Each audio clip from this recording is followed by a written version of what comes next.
To pressure and its measurement, pressure and its measurement, ये हमने start कर दिया था चैप्टर, और इसमें हमने काफी कुछ समझ लिया था जो इसका बेसिक होता है। Basic is the pressure, pressure क्या होता है ये चीजें हमने समझ ली थी, ठीक है। अब क्या होगा कि अगर ऑफलाइन क्लास होती तो मैं आपसे फिर से रिकैप्चुलेट करवा लेता चीजों को, ठीक है, बट अब ऑनलाइन में अगर ये बोलता हूँ तो फिर बहुत ज्यादा टाइम लग जाएगा, ठीक है। सागर जी ऐप पर आ जाएगा वो, ठीक है, आप उम्मीद है ऐप पर होंगे, तो मैकेनिकल के ग्रुप में आ जाएगा आपके गेट वाले में, ठीक है।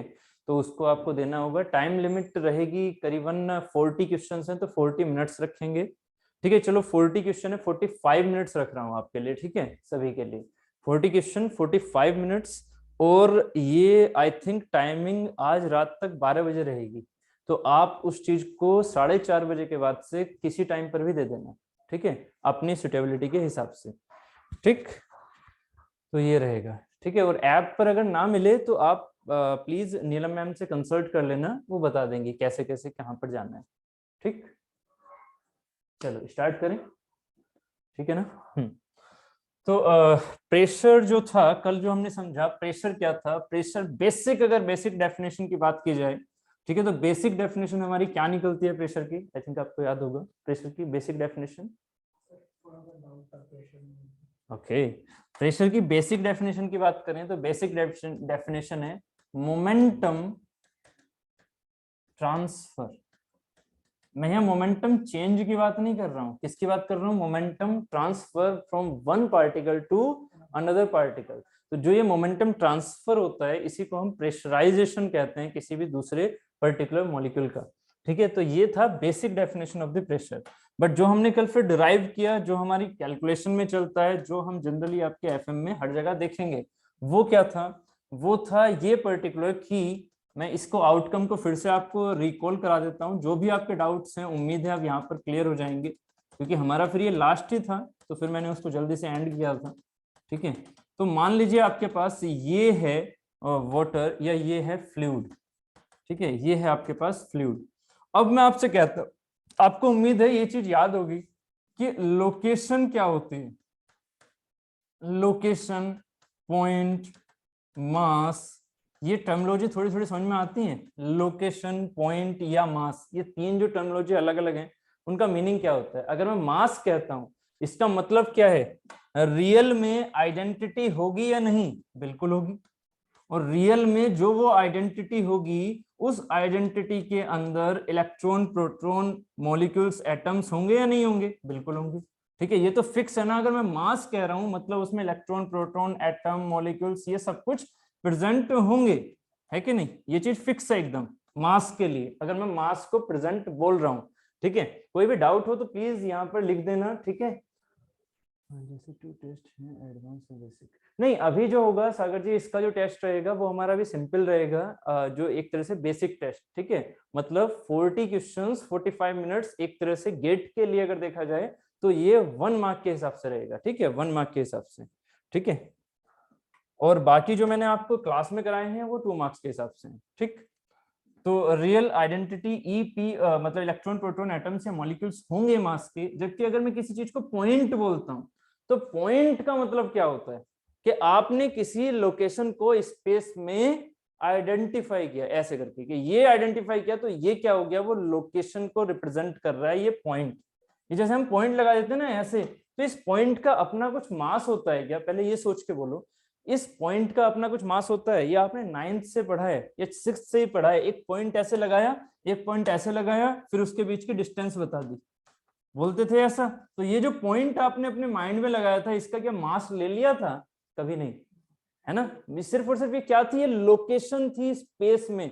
क्या थी ये जो पॉइंट आप लगाते हो, ये क्या होता है, location in the space, yes और no, location in the space. थोड़ा समझना जरूरी है इसको प्रेशर के सेंस में समझने के लिए, कि लोकेशन इन दी स्पेस, बस इसके अलावा कुछ नहीं, ठीक है। जबकि उसमें अगर पॉइंट को हम मास बोलेंगे, अगर हम ये बोलें कि रियल पॉइंट, जैसे आप सोम में पढ़ते हो, सोम में जो पॉइंट होता है वो कम से कम 2 लेयर का बना होता है, 2 लेयर्स उसके अंदर होनी चाहिए, किसकी, एटम्स की, तब जाके उसको हम पॉइंट बोलते हैं। क्योंकि सोम में हमने ये पढ़ा हुआ है कि अगर ये है तो ये पॉइंट ऐसा दिखेगा और उस पर ऐसे और ऐसे मतलब ये 2 लेयर, ये मॉलिक्यूल की एक लेयर, ये एक लेयर, ये, तब उस पर हम क्या बोलते थे, सिग्मा एंड सिग्मा, मतलब स्ट्रेस लग रहा है। ये सुनो, ठीक है। तो ये जो चीज है, ये जो चीज लग रही थी, ये सॉलिड के लिए थी, आपको उम्मीद है याद होगा। सॉलिड में अंदर प्रेशर होता है? नहीं, सॉलिड के अंदर क्या होती है, स्ट्रेसेस। स्ट्रेसेस हमारी क्या हो सकती है, नॉर्मल भी इस प्लेन के एंड पैरेलल भी इस प्लेन के, उसको हम क्या बोलते थे टाउ। प्लेन दिख रहा है ना भाई, अगर मैं पॉइंट के हिसाब से प्लेन बोलूंगा तो यहाँ पॉइंट जो है वो हैविंग मास है, और ये जो मास है उस मास के हिसाब से 2 लेयर बनेंगी कम से कम। तो एक ये होगी, एक ये, ऐसे 2 लेयर दिख रही हैं, ऐसी एक ये और ऐसी एक ये लेयर दिख रही है। तो ये जो अपर लेयर है उस पर टाउ ऐसे लग रहा होगा, लोअर लेयर है उस पर टाउ ऐसे लग रहा होगा, इधर वाली लेयर है उस पर टाउ ये लग रहा है, इधर वाली सॉरी ऊपर की तरफ इधर वाली लेयर है उस पर टाउ ऐसे लग रहा होगा। इन पर सिग्मा लग रही होंगी, यस, इसको हम सिग्मा एक्स बोल देंगे, इस पर सिग्मा वाई बोल देंगे। तो अब जरा सोचो, एक ही पॉइंट जो कि सॉलिड के अंदर माना था, प्लीज थोड़ा समझो क्यों मैं इस पर फोकस कर रहा हूं, क्योंकि आपके माइंड में प्रेशर एंड स्ट्रेस नहीं तो मिक्स हो जाएंगी, ठीक है। तो इसलिए याद रखना इस चीज को, जो यहाँ सॉलिड था, आपने अपने सबने सोम पढ़ रखी है, तो अब जो ये सॉलिड था, इस सॉलिड में जब भी आपने उस मास या उस आइडेंटिटी की बात की है जिसके ऊपर स्ट्रेस निकालते हो, stress is defined at a point, but वो वहां पॉइंट क्या है, एक रियल पॉइंट, मतलब रियल मास। और रियल मास के बेसिस पर हमने क्या माना कि उस पर 2 लेयर एटलीस्ट, एक इस साइड एक इस साइड, तो इधर स्ट्रेस दिखा दी तो इधर भी स्ट्रेस दिखा दी।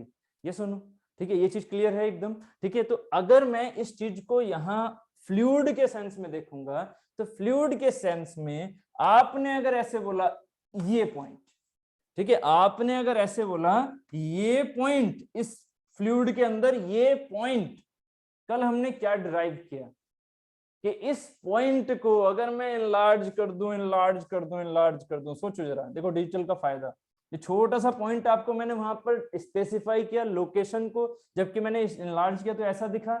कल मैंने बस यही पॉइंट कैसा मान लिया था अपने माइंड में, ऐसा, याद होगा 2D खेलते हुए, 2D खेलते हुए हमने ऐसा माना, और आपने फिर क्या निकाला इस पर कि मैंने इसको कहा कि अगर इसको इंडिपेंडेंट मान लूं, अलग से मतलब इसका फ्री बॉडी डायग्राम बनाऊं, तो क्या क्या निकल के आया था, याद होगा, एक आया था सिग्मा एक्स निकल के, एक आया सिग्मा वाई निकल के, और एक आया सिग्मा एन निकल के। क्यों आपने इस पे टाउ एक्स वाई जैसे हम बोल देते हैं, मतलब जो शियर स्ट्रेस है, क्यों इस पर नहीं दिखाई थी, क्योंकि ये कहानी आप किस पर पढ़ रहे थे, ये कहानी किस पर पढ़ रहे थे, ये पढ़ रहे थे स्टैटिक्स पर। और मैंने सबसे पहले जब फ्लूइड समझाया था, तो अगर मेरी स्टैटिक्स है तो वहां पर कभी भी शियर स्ट्रेस काम नहीं कर रही होगी। अगर पॉइंट पर जरा सी भी शियर स्ट्रेस काम कर जाएगी तो वो मोशन में आ जाएगा, और मोशन के हिसाब से फिर ये जो हमने कल डिफाइन किया ये कभी भी वैलिड नहीं होगा। तो इसीलिए शियर स्ट्रेस तो हमें क्या करनी होगी, एकदम खत्म। तो ये तो हमने हटा दी, शियर स्ट्रेस तो इस पर लग ही नहीं सकती, जो कि फ्लूइड अगर रेस्ट में। पहली चीज क्लियर हो गई, इसका मतलब ये कुछ अलग चीज आ रही है।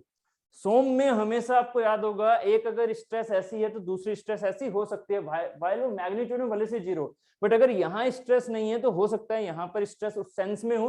बट इसका मतलब क्या होगा, अगर ये दोनों परपेंडिकुलर है तो हमेशा क्या होगी, अगर इधर स्ट्रेस है तो, अगर इधर स्ट्रेस है, परपेंडिकुलर फेसेस हैं, और सोम के हिसाब से अगर सॉलिड मान के चल रहे हैं, तो अगर इधर स्ट्रेस है तो इधर भी होगी। ये क्या कहलाती हैं, कॉम्प्लीमेंट्री शियर स्ट्रेसेस, ठीक है। तो 100% होती अगर शियर स्ट्रेस यहाँ होती, बट अगर एक ही शियर स्ट्रेस हमारी फ्लूइड के अंदर ना आए, ठीक है, शियर स्ट्रेस एक भी नहीं आ सकती क्योंकि वो फ्लो कर जाएगा। इसलिए अगर ये गायब होगी तो ये भी गायब होगी या नहीं, इसका मतलब ये गायब होगी तो ये भी गायब होगी या नहीं, इसका मतलब ये तो थी ही नहीं फ्लूइड में, बट सॉलिड में होती है, ठीक है, सॉलिड में होती है। आपको याद होगा आपने डिराइव भी किया था इसको थीटा के हिसाब से, sigma n and tau S की value, sigma n and tau S की वैल्यू यहाँ पर क्या आया करती थी, याद होगा आपको, यहाँ पर अगर टेंशन लगा रखे तो क्या आया करती है, सिग्मा एन की value sigma Y two sigma cos square theta, and tau S की वैल्यू क्या आया करती थी, sigma Y two sine 2 theta, sine 2 theta. ये हम स्टार्टिंग में ही सोम में पढ़ते हैं। तो अगर उम्मीद है आपको याद होगा कि ये जो चीज हमने यहाँ पर sigma and sigma X and sigma Y, अब याद करो सिर्फ और सिर्फ एफएम जो हमने कल डिराइव किया, उसमें हमने क्या डिराइव किया कि ये वैल्यूज क्या निकल के आई, ये वैल्यूज क्या निकल के आई, सिग्मा एक्स बराबर सिग्मा वाई बराबर सिग्मा एन, ये सबका मैग्नीट्यूड सेम आ गया। कब, कंडीशन क्या थी, कंडीशन ये थी कि इसका मास क्या है, नेग्लिजिबल। याद है ना कल हमने इसका ऑर्डर क्या मान लिया था, dx एंड dy जब जहां प्रोडक्ट हुआ था उसे क्या मान लिया था, 0, और तभी हमने ये चीज प्रूफ की थी, नहीं तो ये चीज कभी प्रूफ थी नहीं। इसका मतलब फ्लूइड में जब आपने इस पॉइंट की लोकेशन दिखाई तो ये पॉइंट आपने ऐसे मान लिया और इस पर ये चीजें हमारी ऐसे फ्री बॉडी डायग्राम में लग रही हैं, तो ये इस लोकेशन पर ही तो लग रही हैं। और ये इस लोकेशन पर कैसे लगेगी, क्योंकि हमने मास तो माना नहीं, मास नहीं माना तो वो लोकेशन है सिर्फ, और उस लोकेशन पर क्या लग रहा है, ऐसे करके ऐसे करके ऐसे करके, ठीक है, ऐसे करके ऐसे करके ऐसे करके, ये जो चीजें लग रही हैं ये क्या कहलाएंगे, यहाँ पर ये कहलाएंगे स्ट्रेसेस। बट स्ट्रेसेस कौन सी, उस पॉइंट पर जो भी सरफेस मानोगे उसके नॉर्मल, उसके नॉर्मल, ये सबके सब क्या लग रही हैं उस पॉइंट पर, जो पॉइंट माना आपने नॉर्मल।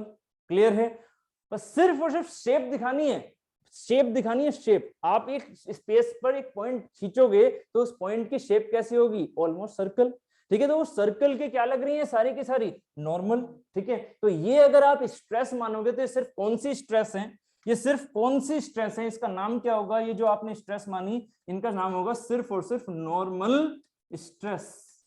तो नॉर्मल स्ट्रेस की डायरेक्शन क्या होगी, उस पॉइंट के परपेंडिकुलर। अब ये पॉइंट तो खुद सर्कल है, उस पॉइंट पर टेंजेंट कहां खींचोगे, जहां यहाँ पॉइंट माना तो ऐसे टेंजेंट खींचे तो उसके परपेंडिकुलर ये दिख रहा है, तो ये वाली चीज दिख रही है, ये वाली चीज दिख रही है, ये वाली चीज दिख रही है, ये वाली चीज दिख रही है, ये वाली चीज दिख रही है। इसका मतलब क्या हुआ, हर एक डायरेक्शन से अगर इस पॉइंट पर आप परपेंडिकुलर खींचोगे तो वो सारी की सारी क्या हो रही हैं, स्ट्रेसेस हैं। बट कौन सी हैं, सिर्फ नॉर्मल। इसमें क्या शेयर लग रही हैं, नहीं।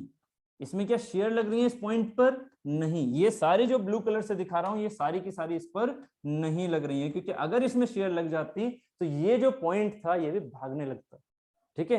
वहां मास मानते फिर वो भागता, ठीक है। तो अगर ये लोकेशन मानी है तो इस पर जो ये मैग्नीट्यूड आ रहा है, अब ध्यान देना, डायरेक्शन किसकी है, ये जो चीजें आपने पढ़ी हैं ये डायरेक्शन किसकी है, सोम में ही पढ़ा है, स्ट्रेस की डायरेक्शन होती है, बिल्कुल होती है। स्ट्रेस की डायरेक्शन ऐसे नहीं है नेगेटिव एक्स ना, स्ट्रेस की डायरेक्शन होती है या तो कंप्रेसिव या टेंसाइल, याद है ना, या तो कंप्रेसिव या टेंसाइल। इसमें क्या लग रही है, कंप्रेसिव, क्या लग रही है, कंप्रेसिव, हमेशा हर जगह से क्या लग रही है, कंप्रेसिव। इसका मतलब जो ये स्ट्रेस इस पर लग रही है नॉर्मल स्ट्रेस, उसका नेचर कैसा है, कंप्रेसिव। यस और नो, इसका नेचर है कंप्रेसिव। तो इस नॉर्मल स्ट्रेस, उम्मीद है अब ये थोड़ा सा यहाँ पर समझ में आ गया होगा कि ये जो आपके पास यहाँ बन के आया, एक सेकंड रुकना, हाँ हो रहा है, ये जो यहाँ पर बन के आया ये वाला जो पॉइंट, ठीक है, इस पॉइंट के हिसाब से आप अगर इसकी बात करोगे इस पॉइंट पर, तो इस पॉइंट पर क्या क्या लग रहा है, यहाँ पर ऐसे करके ये जो है ये है हमारी नॉर्मल स्ट्रेसेस। बहुत बढ़िया, ये है हमारी नॉर्मल स्ट्रेसेस। क्योंकि फ्लूइड में शियर स्ट्रेस काम नहीं करती, और स्ट्रेस कभी भी आप एक से ही डिफाइन नहीं कर सकते एक प्लेन पर, सिर्फ और सिर्फ आप सिग्मा नहीं बोल सकते, उस पर आपको टाउ भी बोलना पड़ता है, चाहे उसकी वैल्यू भले से 0 बट टाउ बोलना पड़ता है। इसीलिए हमने यहाँ पर एक अलग टर्मिनोलॉजी का यूज किया, and that terminology is called as the pressure. और वो प्रेशर क्या है, वो प्रेशर सिर्फ और सिर्फ ये जो नॉर्मल स्ट्रेस लग रही हैं उनका मैग्नीट्यूड है, बस डायरेक्शन नहीं। मेरी बात को समझना, ये जो प्रेशर आप सुनते हो ना, इसको आपने बहुत ही गलत तरीके से माइंड में बैठा रखा है। आपने इसे ये समझा हुआ है कि प्रेशर ये है, प्रेशर ये है, बस यही गलती कर रखी है। ये जो चीज आपने सोची हुई ना, प्रेशर ये है विद डायरेक्शन, बस यही गलती कर रखी है। ये है स्ट्रेस, उस पॉइंट पर अगर डायरेक्शन दिखा दोगे तो ये है स्ट्रेस, और वो कभी भी एक नहीं होती है, वो क्या होती है, ऐसे करके ऐसे। इसका मतलब वो कंप्रेसिव स्ट्रेस है। अकेली स्ट्रेस यार सोम पढ़ी है आपने, अकेली स्ट्रेस कुछ नहीं होती, हमेशा क्या होती है, दो, ठीक है। स्ट्रेस मतलब हमेशा दो फोर्सेस, उसकी वजह से क्या आ रही है, स्ट्रेसेस, ठीक है। नहीं तो अगर एक ही होगी तो क्या होगी, मॉलिक्यूल तो भाग जाएगा, मॉलिक्यूल इसी डायरेक्शन में भाग जाएगा। इसलिए ये हमेशा पेयर में होती हैं, ये हमेशा पेयर में होगी, तब उसे आप स्ट्रेस बोलोगे, कौन सी, कंप्रेसिव स्ट्रेस। तो ये है कंप्रेसिव स्ट्रेसेस। और बस स्ट्रेसेस में ये याद रखना कि ये है सिर्फ और सिर्फ नॉर्मल, और अगर ये सिर्फ और सिर्फ नॉर्मल है तो हम इसे सोम की तरह, मतलब हम इसे सॉलिड की तरह नहीं पढ़ सकते, ये गड़बड़ हो जाएगी। अगर इसे सॉलिड की तरह पढ़ेंगे तो नहीं पढ़ सकते, क्योंकि इसमें शियर स्ट्रेस है ही नहीं। जबकि सॉलिड में हर एक डायरेक्शन में जब ये चेंज होता है तो वो क्या आती है, शियर स्ट्रेसेस। शियर स्ट्रेसेस आती हैं जब आप प्लेन का एंगल चेंज करोगे, क्योंकि स्ट्रेस क्या होती है, सेकेंड ऑर्डर टेंसर। स्ट्रेस क्या है, सेकेंड ऑर्डर टेंसर। अब आपने जो यहां निकाला फ्लूइड में, अब इसको समझो यहां से।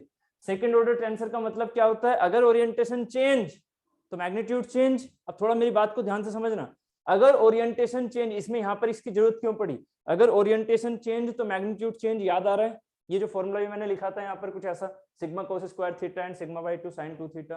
ठीक है, तो उसी के सेंस में अगर मैं यहाँ ओरिएंटेशन चेंज कर रहा हूं, देखो ये वाली चीज है ऐसे वर्टिकल लाइन, तो वर्टिकल लाइन में कौन सी वैल्यू आ रही है, सिग्मा सिग्मा आ रही है। जैसे ही आपने ओरिएंटेशन चेंज किया, आपके हिसाब से क्या आना चाहिए था, वैल्यू चेंज, क्योंकि वो तो हमारी दो चीजों पर डिपेंड करती है ना, स्ट्रेस आपके इस प्लेन के एंगल पर एंड जो ये है परपेंडिकुलर है या पैरेलल है। तो चलो पैरेलल वाली चीज को हमने साइड कर दिया, अभी परपेंडिकुलर है, जैसे ये एंगल चेंज करूंगा ये वैल्यू चेंज होनी चाहिए।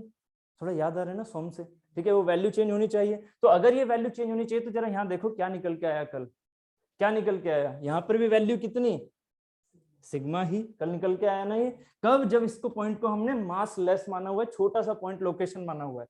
ठीक है, ये भी सिग्मा, और चेंज किया कितना निकल के आया, फिर से सिग्मा, और चेंज किया फिर से सिग्मा। चाहे थीटा को इनफाइनाइट चेंज कर दो आप, हर जगह सिग्मा निकल के आ रहा है। इसका मतलब क्या ये सेकेंड ऑर्डर टेंसर का रूप दे रहा है, सोचो जरा, क्या ये सेकंड ऑर्डर टेंसर दे रहा है, सेकंड ऑर्डर टेंसर मतलब क्या ये प्लेन पर भी डिपेंड कर रहा है, इसके ओरिएंटेशन पर, उस जगह नहीं। इसका मतलब ये जो चीज है यहाँ पर, ये भले से आप इसे नॉर्मल स्ट्रेस बोल रहे हो, बट यहाँ इसका जो आइडेंटिफिकेशन है वो नॉर्मल स्ट्रेस की तरह ना करके हमें किसी और आइडेंटिटी के रूप पर करना पड़ेगा, क्योंकि ये एक सेकंड ऑर्डर टेंसर नहीं बन रहा है। तो इसका अगर हम सिग्मा देख रहे हैं तो हर जगह सिग्मा क्या आ रहा है, सेम। और अगर हर जगह सिग्मा सेम आ रहा है तो ये जो चीज है, सेंस है इसका कंप्रेशन मतलब है डायरेक्शन, सेंस है कंप्रेशन तो मतलब है डायरेक्शन, उसके साथ इसको सिग्मा लिखना जरूरी है, तब इसे बोलेंगे नॉर्मल स्ट्रेस। बट जैसे ही हम इसको यहां पर देखते हैं इसके मैग्नीट्यूड की बात, तो सिर्फ और सिर्फ मैग्नीट्यूड जो इसका कहलाएगा that is called as the pressure. तो pressure is the magnitude of the normal stress. Pressure is simply called as the magnitude of the normal stress. And pressure की जो डायरेक्शन है वो खुद प्रेशर की नहीं होती है, वो किसकी डायरेक्शन होती है, वो होती है हमारे यहाँ पर जो इसके ऊपर नॉर्मल स्ट्रेस लग रही है। जैसे डायरेक्शन बोलोगे ना, वर्ड यूज करोगे नॉर्मल स्ट्रेस, जब प्रेशर बोलोगे तो सिर्फ और सिर्फ यूज क्या करोगे, इसका मैग्नीट्यूड कितना है, इस जो कंप्रेसिव स्ट्रेस लग रही है ना उसका मैग्नीट्यूड कितना है, सिर्फ और सिर्फ ये देखा जाता है जब आप प्रेशर बोलते हो। क्लियर है, तो इसीलिए प्रेशर को हम क्या बोल देते हैं, scalar quantity, scalar quantity. It is not the vector quantity, it is not the second order tensor quantity. उम्मीद है आपको याद होगा, scalar quantity is the zero order tensor quantity, है ना, जीरो ऑर्डर टेंसर। जबकि वेक्टर क्या होता है, वेक्टर होता है फर्स्ट ऑर्डर टेंसर क्वांटिटी। ठीक है, ये सिर्फ और सिर्फ एक डायरेक्शन पर डिपेंड करता है, ये किसी डायरेक्शन पर डिपेंड नहीं करता है, जबकि सेकंड ऑर्डर दो डायरेक्शन पर डिपेंड करती है, एक तो खुद की डायरेक्शन प्लेन से और एक खुद प्लेन की डायरेक्शन, प्लेन का ओरिएंटेशन कैसे जा रहा है वर्टिकल से। ठीक है, तो वो चीज हमारी दो चीजों पर डिपेंड करती है। यहाँ पर साफ दिख रहा है कि सिग्मा की वैल्यू हर एक प्लेन पर कितनी जा रही है, सेम, इसलिए सेकंड ऑर्डर टेंसर से अपनी प्रॉपर्टी को हटा रही है। तो वो जो प्रॉपर्टी है जब सेकंड ऑर्डर टेंसर की तरह काम नहीं कर रही है तो फिर हम इस चीज को क्या बोल रहे हैं, प्रेशर। बात क्लियर है, तो ये यहाँ पर सेंस तो दे रही है डायरेक्शन, तो नॉर्मल स्ट्रेस, ठीक है, और साथ ही प्रेशर क्या है, वो स्केलर क्वांटिटी, जहां पर इसने सेकंड ऑर्डर टेंसर को अपने नेचर से हटा दिया। क्लियर है, ठीक है। तो यहाँ अगर मैं लोकेशन की बात करता हूं तो ये प्रेशर सिर्फ और सिर्फ किस चीज पर दिखाया जाता है, लोकेशन पर। उम्मीद है ये चीज अब समझ में आ गई है, क्लियर हुई, ठीक है, सभी को उम्मीद है क्लियर हुई, एक बार बता दो भाई। ठीक है, ये थोड़ी कहानी थी जो कि कल वाली चीज थी, उसको मैंने रिकैप्चुलेट किया है बस, और थोड़ा अच्छे से रिकैप्चुलेट करने की कोशिश की है जिससे कि प्रेशर में कोई भी दुविधा ना बचे। ठीक है, ये कॉन्सेप्ट तब और अच्छे समझ में आएगा जब आपने सोम पढ़ रखी है, और आई थिंक अब सबने सोम पढ़ रखी है। क्लियर है, समझ में आया या नहीं, प्लीज ऑनलाइन बता दीजिए, यहां तक समझ में आया या नहीं। किसी को कोई भी डाउट है तो प्लीज पूछ लो। ठीक है, उम्मीद है यहां तक क्लियर है। ठीक है, इसके बारे में वर्डिंग अभी लिखने वाले हैं, बस एक बार फिर से मुझे एक बार ये फाइनल आंसर दे दो इस चीज का, कि अगर मैंने आपसे कहा कि इस पॉइंट पर पॉइंट बोल रहा हूं तो मास लेस मानूंगा फ्लूइड में, बिल्कुल मानूंगा, ठीक है, कल हमने यही तो डिराइव किया। पॉइंट अगर मैं बोलूंगा फ्लूइड में तो वो क्या है, मास लेस, वो है सिर्फ और सिर्फ क्या, लोकेशन। और उस लोकेशन पर प्रेशर कैसे दिखाओगे, इस लोकेशन पर प्रेशर कैसे दिखाओगे, दिखाने के लिए क्या यूज करोगे, डायरेक्शन, मतलब नॉर्मल स्ट्रेस। यस, ये अगर ऐसे दिखा रहे हो तो ये क्या है, मेरी नॉर्मल स्ट्रेस। बट अगर उनका मैग्नीट्यूड दिखाऊंगा तो सिर्फ और इसके साथ में क्या लगा दूंगा, magnitude, this is the P, simply P. या फिर ऐसे लिख दूं कि यहां पर जो ये चीज है ये क्या हो गया, सिग्मा का मैग्नीट्यूड पी। क्लियर है ना। इस पॉइंट पर क्या लग रहा होगा, हर तरफ से फ्री बॉडी डायग्राम में पी के मैग्नीट्यूड का नॉर्मल फोर्स, पी के मैग्नीट्यूड का नॉर्मल स्ट्रेस, नॉर्मल फोर्स। तो यहां अगर मैं इसको एरिया से मल्टीप्लाई करता हूं तो वो कहानी अब जस्ट आगे होने वाली है। बट पहले इस कॉन्सेप्ट को समझना है कि अगर इस लोकेशन पर तो क्या मैग्नीट्यूड है, P1, इस लोकेशन पर है तो क्या मैग्नीट्यूड, ये लोकेशन पर पहुंचे, जैसे इस लोकेशन पर पहुंचे आपका माइंड कहां भागना चाहिए, इस लोकेशन पर बैठे आप, और आपने क्या किया, इस पर फिर से नॉर्मल स्ट्रेसेस दिखा दी, और जो ये नॉर्मल स्ट्रेसेस दिखा रही है उनका मैग्नीट्यूड मान लीजिए सिग्मा 1 था, तो सिग्मा 2 मैग्नीट्यूड जो है वो क्या है, P2 है। क्लियर है। तो हर एक पॉइंट पर लगने वाले प्रेशर की वैल्यू क्या है, अपने आप में हर एक डायरेक्शन से सेम। यस और नो, आउटकम समझ में आ रहा है। हर एक पॉइंट पर लगने वाली प्रेशर की मैग्नीट्यूड की वैल्यू हर एक डायरेक्शन में क्या है, सेम है ना। इस डायरेक्शन की बात करूंगा तो क्या है, P1 का मैग्नीट्यूड हर एक डायरेक्शन से लग रहा है। इस पॉइंट पर बात करूंगा तो P2 का मैग्नीट्यूड हर एक डायरेक्शन से लग रहा है। हो सकता है इसकी लोकेशन थोड़ी इससे ऊपर हो। अभी मैंने ये नहीं बोला कि इस लोकेशन पर कितना आ रहा है, इस लोकेशन पर भी क्या आएगा, आपके अभी के हिसाब से अगर सेम लोकेशन है, सेम लोकेशन मतलब हाइट वाइज, मतलब वर्टिकली अगर इसी के पैरेलल है तो इस पर कितना मान के चलोगे, अभी के हिसाब से सिग्मा 3 जो कि है P3। बस पास्कल साहब ने क्या बोला, पास्कल साहब ने ये बोला कि जो ये P3 है और जो ये P1 है अगर सेम हाइट पर हैं तो वो क्या हो जाएंगे, सेम। वो है पास्कल लॉ जो अभी आगे समझाऊंगा। पहले ये समझना है कि एक एक पॉइंट पर हर एक डायरेक्शन से प्रेशर मैग्नीट्यूड क्या होता है, सेम। बात उम्मीद है क्लियर हो गई यहां तक, ठीक है। हर एक पॉइंट पर अपने अपने पॉइंट पर हर एक डायरेक्शन से मैग्नीट्यूड होता है सेम। डायरेक्शन किससे पता लगी, स्ट्रेस से, और वो कैसा दे रहा है, कंप्रेसिव। तो कंप्रेसिव जो सेंस है वो पी का नहीं है, गलती मत करना। कंप्रेसिव सेंस किसका है, सिग्मा का, स्ट्रेस का। क्लियर हो गया एकदम, ठीक है। बस फ्लूइड में हम उसे स्ट्रेस ना बोल के हम उसे सीधा प्रेशर बोल देते हैं मैग्नीट्यूड वाइज। क्लियर, एकदम क्लियर है ना, ठीक है। अब आगे चलें थोड़ा, ठीक है। तो ये चीज था हमारा, अब इसको हम लिख लेते हैं। मैंने कल आपको लिखवाया नहीं था कुछ, तो अब लिख लेते हैं प्रेशर।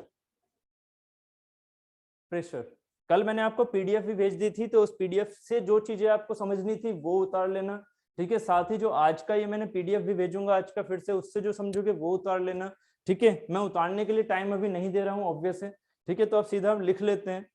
प्रेशर लिखेगा existence of the molecule, pressure में लिखेगा existence of the molecule, existence of the molecule in the system, existence of the molecule in the system, in the system is the existence of the pressure। सबसे पहली basic definition क्या है, existence of the molecules in the system, existence of the molecule in the system is the existence of the pressure। अगर exist ही नहीं करते molecules, जैसे हमने कल डिफाइन किया था, मैंने कहा क्या बोला कि ये मासलेस है, बट इस पॉइंट के कोरस्पॉन्डिंग इधर वाले जो पॉइंट्स हैं वो तो इस पर प्रेशर लगा रहे हैं, मतलब वो तो इसके साथ में अट्रैक्शन रख रहे हैं ना, इस पर जाके इस पर कोलाइड हो रहे हैं, या फिर कोहेजन रख रहे हैं, या फिर वो सब दबाने की कोशिश कर रहे हैं। तो वो सराउंडिंग को ही तो हमने क्या माना था, उनका इफेक्ट किस पॉइंट पर, जो हमने कंसीडर किया था कि सिग्मा एक्स लग रहा है, सिग्मा वाई लग रहा है, सिग्मा एन लग रहा है, वो किसकी वजह से लगा, जो साइडों में मॉलिक्यूल थे उन्हीं की वजह से। तो अगर वो होंगे ही नहीं तो किसी भी लोकेशन पर कोई प्रेशर आएगा, आएगा ही नहीं, ठीक है। तो इसीलिए सबसे पहली चीज है existence of the molecules in the system is the existence of the pressure. ठीक है, mathematically it is defined as simply mathematically चीज है, ठीक है, mathematically is defined as the external normal force. External normal, कभी भी शेयर मत बोल देना, एक्सटर्नल नॉर्मल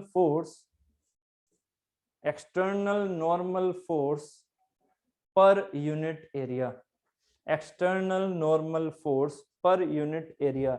अभी इस डेफिनेशन को सिर्फ और सिर्फ लिख लो, ठीक है, उसके बारे में समझाऊंगा अभी आगे, पहले कुछ और लिखवाना है, ठीक है, तो इसको आगे नीचे लिख देना, इसी के नीचे जो अभी लिखा P equal to F upon A, P equal to F upon A. इसको कैसे कैसे रियल में लिखना होता है वो अभी समझा रहा हूं, फिलहाल अभी इस चीज को यहां और लिख लो, P equal to F upon A,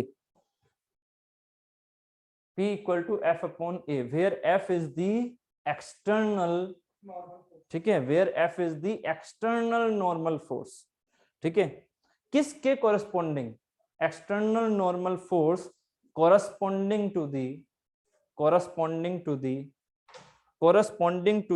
point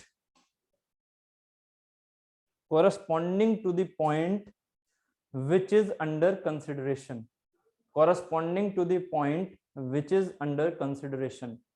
please इस पर थोड़ा सा ध्यान देना। अगर आप एक्सटर्नल नॉर्मल फोर्स को सिर्फ और सिर्फ ये सोच रहे हो कि ये वाटर ग्लास में भरा हुआ है और इसके ऊपर मैंने हाथ से ये दबा दिया ऐसे करके, तो ये मेरी एक्सटर्नल नॉर्मल फोर्स है, अगर आप सिर्फ और सिर्फ यही सोच रहे हो तो थोड़ी सी थिंकिंग और लेके चलनी है अंदर, कि आपको जब भी प्रेशर के बारे में सोचना है ना, तो प्रेशर के बारे में यहाँ पर क्या पॉइंट करना है, एक लोकेशन है ना, ये नहीं सोचना है कि हाँ भाई यहाँ से यहाँ तक मास कितना है, ये सब कुछ नहीं, अभी आएगा वो चीजें, वो समझ में आएंगी चीजें। भाई फिलहाल क्या सोचना है, ये वो पॉइंट है, इस पर अगर मैं पॉइंट की बात कर रहा हूं तो खुद में इसका एरिया कितना हो जाता है, पॉइंट का टेंस टू, एरिया क्या हो जाता है, टेंस टू 0। यस और नो, अगर मैं पॉइंट की बात कर रहा हूं तो इस पे क्या है, एरिया टेंस टू 0। इस एरिया टेंस टू 0 पर कितना एक्सटर्नल फोर्स लग रहा है, इस पर कितना एक्सटर्नल फोर्स है, वही मेरा क्या कहलाता है, प्रेशर। तो pressure is also defined as the, जैसा हम स्ट्रेस को डिफाइन करते थे, pressure is also defined as the limit delta A tends to 0 delta F upon delta A. याद रखना। अब एक बात बताइए, अभी ये चीजें आप एरिया वाइज समझोगे, मैं धीरे धीरे लेके चल रहा हूँ चीजों को। आपने इसे हाथ से दबा दिया, जैसे कि एक एटमॉस्फेयर लगता है ना एयर की वजह से, तो आपने वो एक एटमॉस्फेयर हाथ से लगा दिया इमेजिनरी, ठीक है। तो आप जब इसे ऐसे दबा रहे थे तो इसका क्रॉस सेक्शन तो था ना कुछ, है ना, इस क्रॉस सेक्शन पर कुछ ना कुछ मॉलिक्यूल्स थे। मान लीजिए इसके क्रॉस सेक्शन पर 10 मॉलिक्यूल थे, एग्जांपल के तौर पर इस क्रॉस सेक्शन पर 10 मॉलिक्यूल थे। 10 मॉलिक्यूल, मैंने कितना फोर्स लगाया इस पर, मेरी बात को सुनते रहना प्लीज। मैंने इस पर 10 न्यूटन लगाया, 10 न्यूटन का एक्सटर्नल फोर्स लगाया, नॉर्मल, शेयर की तो बात ही नहीं करेंगे, है ना, नॉर्मल फोर्स लगाया। 10 मॉलिक्यूल मेरे नीचे थे, ये जो सरफेस है ना 10 मॉलिक्यूल की बनी हुई है, मतलब 10% मान लो, 10% ने 10 न्यूटन को झेला। बताइए 1% कितने न्यूटन को झेलेगा? बहुत ही सिंपल सा सोच है, सोचो। अगर 10% 10 न्यूटन को झेलते हैं तो उनमें से 1% कितने न्यूटन को झेल रहा होगा? 1 या 10? थोड़ा फील करो, थोड़ा फील करो। आपने सोम पढ़ा हुआ है, सोम का बेसिक ही होता है हर जगह। मैंने बेसिक की बात की है, बेसिक, जब हम सोम का ही फर्स्ट चैप्टर पढ़ते हैं। अगर मैं आपसे कहता हूं ये मेरे पास कुछ पॉइंट्स हैं, लाइक ये मान लीजिए 10 आदमी हैं और इनके ऊपर मैंने 10 न्यूटन लगा दिया ऐसे करके, 10 न्यूटन का एक लोड रख दिया। कितने का? 10 न्यूटन का। तो अब बताइए 10 आदमी में से एक एक आदमी कितने न्यूटन को झेल रहा होगा? एक एक आदमी कितने न्यूटन को झेल रहा होगा? क्या एक आदमी 10 न्यूटन को झेल रहा होगा? अगर एक आदमी 10 न्यूटन को झेल रहा होगा तो बाकी के लोग क्या कर रहे थे? बात समझ में आ रही है? एक आदमी सिर्फ 1 न्यूटन को झेलेगा, ठीक है शशि, क्लियर करो इस चीज को। एक आदमी 1 न्यूटन को झेलेगा। एक आदमी अगर 10 न्यूटन को झेलने लग गया तो फिर लोड तो 100 न्यूटन लगा सकते हो ना फिर उस पर, ठीक है। तो यहाँ पर जो ये झेलने की, ये जो कैपेसिटी की बात होती है ना, ये आपके क्रॉस सेक्शन पर कितने आदमी हैं उस पर डिपेंड करती है। मतलब उस क्रॉस सेक्शन को बनाने में एरिया बेसिकली क्या होता है? एरिया। ये एरिया कैसे बोले आप कि इस एरिया में कितने मॉलिक्यूल्स हैं। अगर भाई मैंने एक मटेरियल ले लिया लाइक H2O, या लाइक कुछ भी इस तरह का मटेरियल, तो उस मटेरियल में H2O की जो पर्टिकुलर वैल्यू है वो तो सेम है ना H2O की, मतलब H2O का एक मॉलिक्यूल ये हो गया।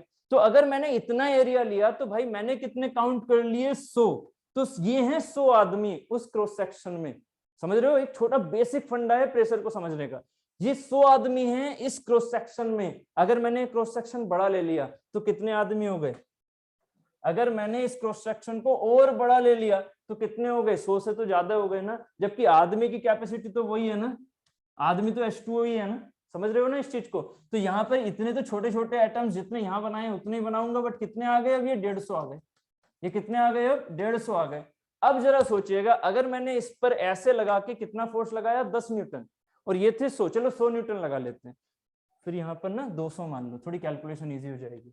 ठीक है, यहाँ मैंने 100 न्यूटन लगाया इस पर, समझ में आ रहा है, 100 न्यूटन ऐसे। तो अब चाहे तो इस चीज को ऐसे कर लो, अब ये वाटर है, ये ग्लास है, ग्लास के अंदर पानी भरा हुआ है, ग्लास का जो एरिया है वो कितना है, ये है, तो इस ग्लास के एरिया पर कितने आ रखे हैं 100 मॉलिक्यूल्स, कितने आ रखे हैं 100 मॉलिक्यूल्स, यानी कि इस चीज को मैंने बोल दिया 100 मीटर का स्क्वायर, ऐसे कुछ, मतलब एक यूनिट वाइज लेके चल रहा हूँ 100 मीटर स्क्वायर।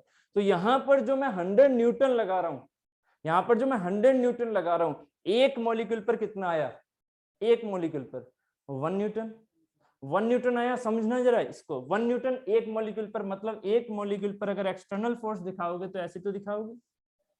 तो क्या ये मेरा 100 न्यूटन है, एग्जाम्पल सोचना, क्या मेरे पास ये भी 100 न्यूटन है, गलती कर गए अगर यहाँ पर भी 100 न्यूटन मानोगे तो, यहाँ पर सिर्फ और सिर्फ क्या है 1 न्यूटन। मैंने यहाँ डेफिनेशन क्या बोली प्रेशर की, pressure is the delta F external upon में डेल्टा ए, मतलब अगर मैं उस पॉइंट को एक छोटा सा पॉइंट मान के चल रहा हूं तो उस पॉइंट पर कितना external force, that is called as the pressure. उस पॉइंट पर कितना एक्सटर्नल फोर्स, उस क्रॉस सेक्शन एरिया में जो ये पॉइंट मान लिया ना आपने, उस पॉइंट पर कितना external force, that is the pressure simply. तो आपको क्या करना है, आपको इंडिविजुअल पॉइंट के एक्सटर्नल फोर्स निकालने हैं, वो कितना आ गया 1 न्यूटन 1 न्यूटन 1 न्यूटन, समझ में आ रहा है।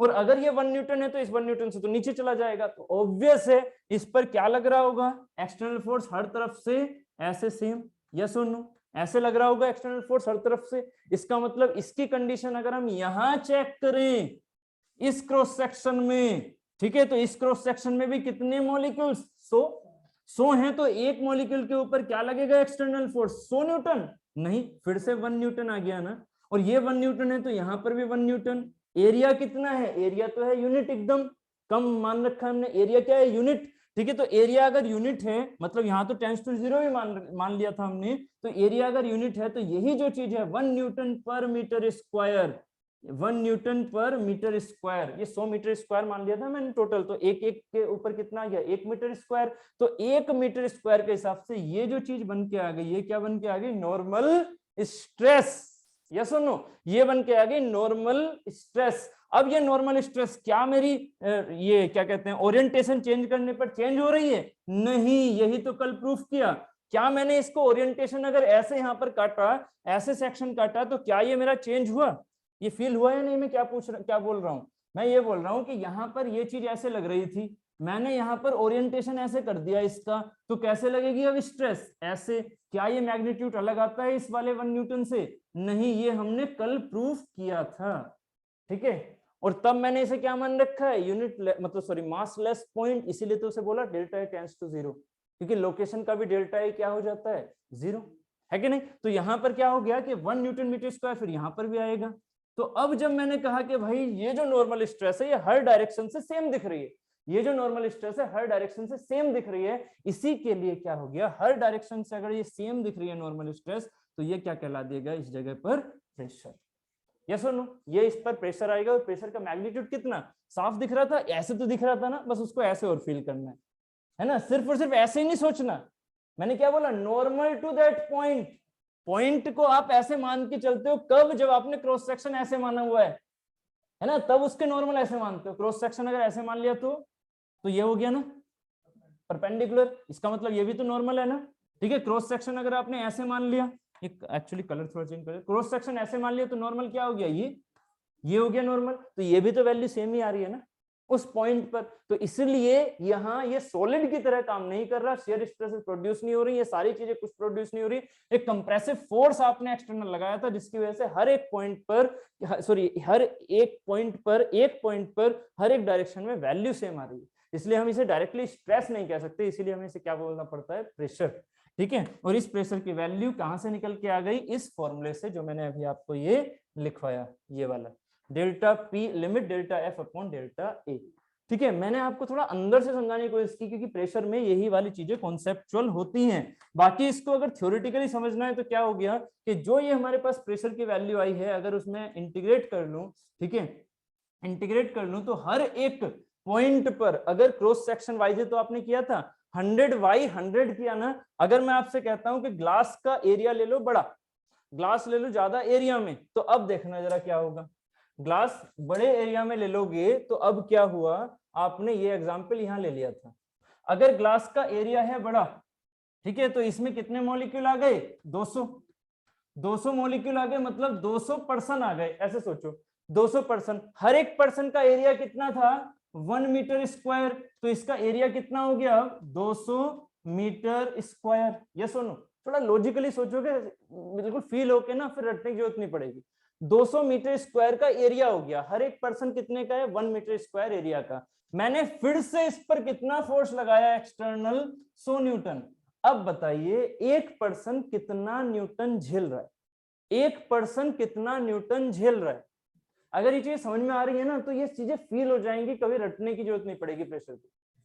बताइए एक पर्सन कितना न्यूटन झेल रहा है, अगर ये 200 मीटर स्क्वायर का एरिया आप लेके चल रहा हूं, और एक पर्सन का कितना एरिया है 1 मीटर स्क्वायर, कितने मॉलिक्यूल हो गए, कुछ में कितने पर्सन हो गए 200, तो एक पर्सन कितने फोर्स को झेलेगा। आंसर दीजिए प्लीज, ऑनलाइन वाले आंसर दीजिए, आप भी आंसर दो, बताइए ऑनलाइन में प्लीज आंसर दो यार, जब तक आंसर नहीं दोगे तो फिर ऐसे कैसे इंटरेक्टिव कैसे चलेगा। ठीक है, प्लीज सभी आंसर दो। ठीक है, 1/2 या 0.5, सभी को क्लियर है ना 0.5। ठीक है, और अगर सभी को ये क्लियर है 0.5, तो अब बताना जरा कि यहाँ का प्रेशर, फोर्स तो सेम लग रही थी, फोर्स सेम लग रही थी, मटेरियल भी सेम है, फोर्स सेम लग रही थी, मटेरियल भी सेम है, बस आपने क्या किया उस जगह, उस क्रॉस सेक्शन में, अब बात समझना, मैं पॉइंट की बात नहीं कर रहा अभी मैं बात कर रहा हूं क्रॉस सेक्शन में, क्रॉस सेक्शन में नंबर ऑफ एटम्स बढ़ा दिए।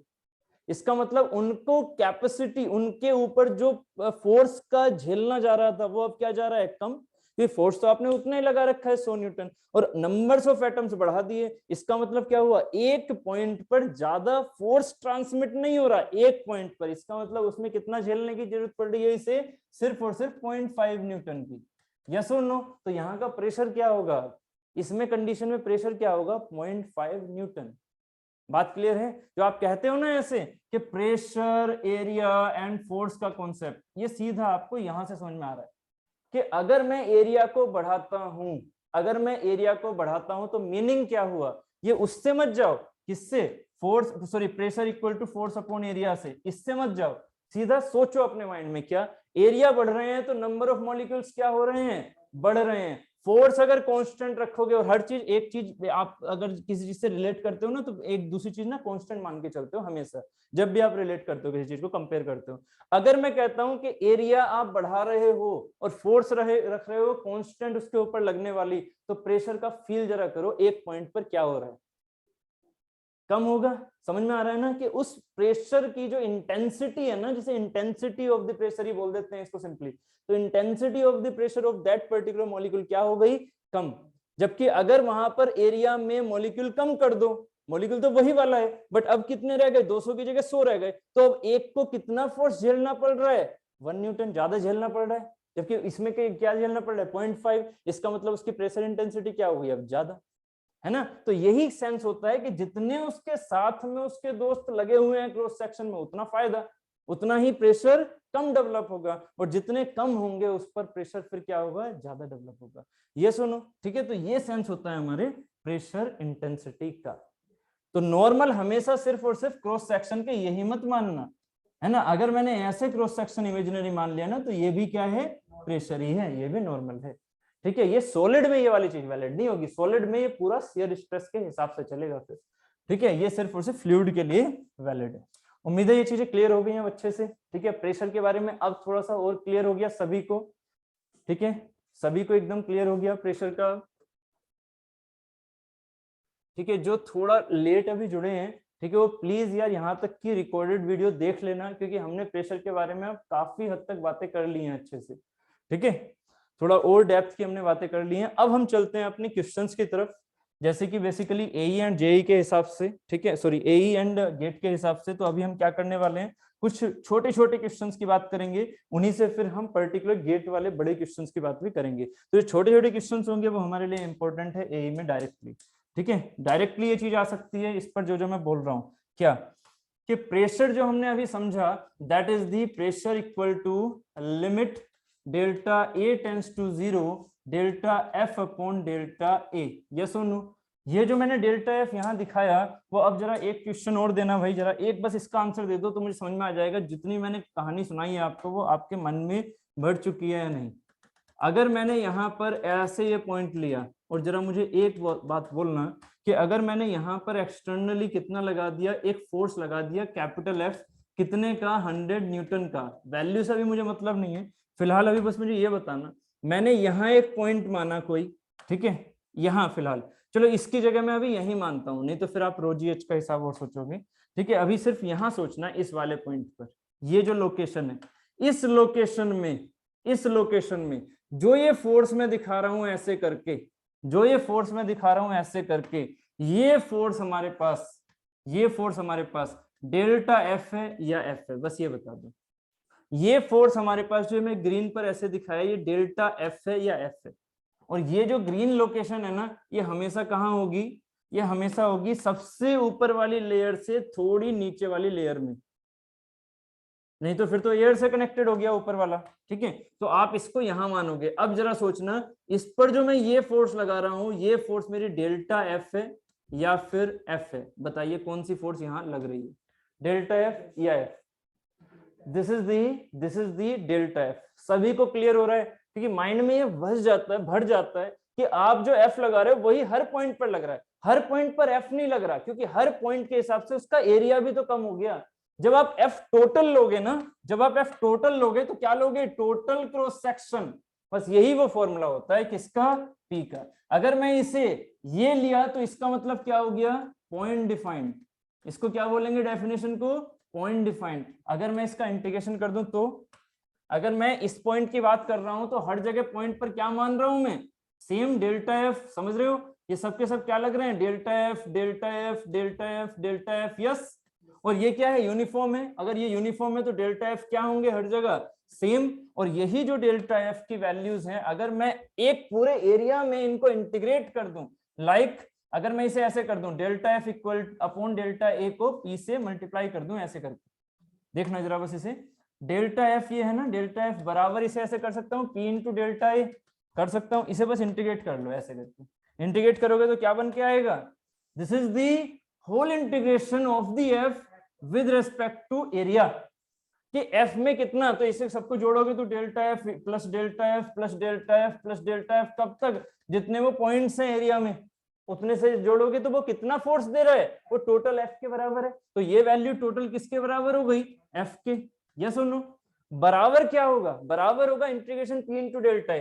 पी मैंने क्या बोला, पी है एक पॉइंट के लिए, और हर एक पॉइंट के लिए पी क्या हो गया अब सेम। भाई ये जो डेफिनेशन है वो हर एक पॉइंट के लिए है ना, तो पी क्या है, for the cross section uniform है ना। अगर ये H2 है तो ये भी H2 है, ये भी H2 है। अगर ये H2 हो और ये मरकरी हो एग्जांपल के तौर पर, तो फिर पी सेम नहीं होगा वो। ठीक है, फिर उसकी चीजें हमारी चीज क्या होंगी, थोड़ा डिफरेंट होगा। ठीक है, इन चीजों को यहां से समझो। तो यहाँ पर पी क्या है, यूनिफॉर्म है।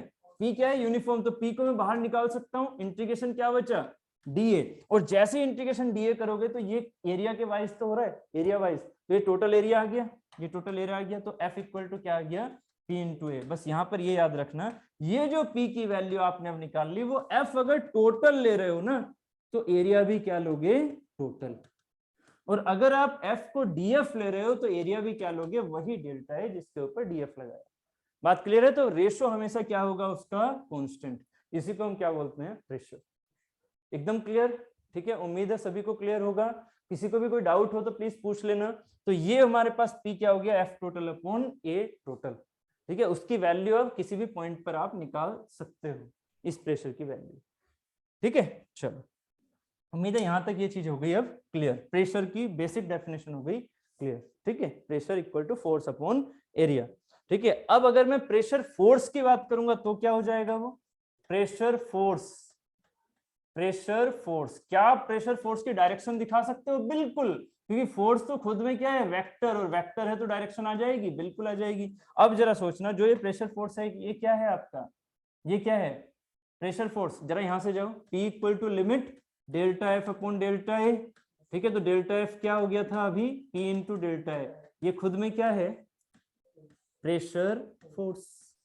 इसकी डायरेक्शन होगी, बिल्कुल थी, इसमें देखी भी थी आपने, इसकी डायरेक्शन थी, बिल्कुल थी, प्रेशर की नहीं है, इसकी डायरेक्शन है, ठीक है। और ये जब ऐसे लगेगा तो ऑब्वियस इसके अपोजिट ऐसे भी लग रहा होगा उस लोकेशन पर, तभी तो वो केस में इक्विलिब्रियम में, नहीं तो वो तो भागना शुरू कर देगा अगर सिर्फ एक डेल्टा एफ लगाओगे तो अपोजिट भी लगाना पड़ेगा। तो this is the pressure force जिसकी खुद की डायरेक्शन होती है, ठीक है, क्लियर है। चलो, तो उम्मीद है ये भी समझ में आ गया। तो प्रेशर फोर्स क्या हो गया यहाँ पर, F टोटल जो आया था वही एक तरह से प्रेशर फोर्स है, किसके बराबर, P इंटू ए टोटल की, ठीक है। ये हमारा फॉर्मूला जनरली यूज हो जाता है, क्लियर, ठीक है। नेक्स्ट, प्रेशर फोर्स कभी भी एक डायरेक्शन से नहीं होता है, प्रेशर फोर्स हमेशा क्या होता है, प्रेशर फोर्स हमेशा क्या होता है, नेचर वाइज, क्योंकि प्रेशर फोर्स खुद में क्या होता है कि स्ट्रेस के हिसाब से, अगर ऐसे लग रहा है तो प्रेशर फोर्स क्या होगा कि किसी एक पर्टिकुलर धरातल से ही तो रुका हुआ है, इसका मतलब वो कंप्रेसिव है ना, मतलब इस पॉइंट पर इधर भी फोर्स लग रहा होगा तभी तो वो कंप्रेसिव है, ठीक है, क्लियर। चलो, तो यहाँ पर हम बात कर रहे थे अभी, अब हम बात कर लेते हैं इनके कुछ यूनिट्स के बारे में। यूनिट्स से पहले मैं आपसे बात करूंगा, हाँ, ये जो प्रेशर्स हैं, इन प्रेशर्स को हम अगर ऐसे सोचते हैं, ठीक है, प्रेशर की डेफिनेशन निकालते हैं, हाइड्रोस्टैटिक, ये हेडिंग लिखते हैं हाइड्रोस्टैटिक, हमेशा प्रेशर क्या हम मान के चलेंगे, जो ये हम पढ़ रहे हैं अभी, जो मैंने अभी आपको पी समझाया है ना, जो अभी पी समझाया है वो कौन सा है, उसका एक्चुअल नाम है हाइड्रोस्टैटिक प्रेशर, यस और नो, इसका एक्चुअल नाम है हाइड्रोस्टैटिक प्रेशर, मतलब वाटर के अंदर या लिक्विड के अंदर जनरली स्टैटिक कंडीशन का जो प्रेशर होता है वही पी था, जो अभी हमने समझा, P equal to F upon A. तो hydrostatic pressure at a point in static fluid, इसकी वैल्यू निकालते हैं, इन स्टैटिक फ्लूइड इसकी वैल्यू निकालते हैं, जरा क्या होगी, इसकी वैल्यू निकालते हैं क्या होगी, ठीक है। तो सबसे पहले एक फिगर बना लेते हैं जी। अब जो मैंने आपको समझाया था P1 P2 P3 करके, ठीक है, याद होगा सिग्मा 1 सिग्मा 2 सिग्मा 3 का एक फिगर बनाया था, है ना। अभी क्या कर दिया मैंने, अभी एटमॉस्फेरिक प्रेशर को नहीं समझा रहा हूँ, यहाँ पर एक एटीएम में मतलब एटमॉस्फेरिक प्रेशर लग रहा होगा, उसको भी नहीं समझ रहे, अभी क्या समझ रहे हैं, हर जगह वाटर ही वाटर है, तो हर जगह वाटर है। तो यहाँ पर मैंने क्या किया, मैंने ये एक लोकेशन ली, समझ रहे हो, फिर से गलती मत करना, this is the only location, और ये लोकेशन है तो इस पर क्या होगा, इस पर क्या होगा, एक नॉर्मल स्ट्रेस हर एक डायरेक्शन से सेम, यस।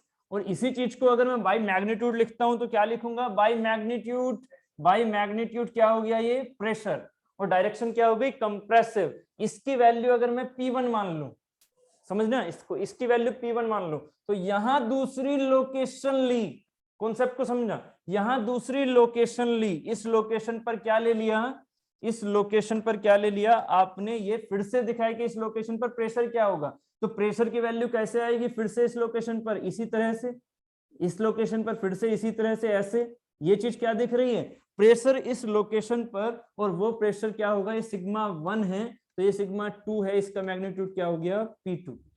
उम्मीद है ये चीज क्लियर हो गई।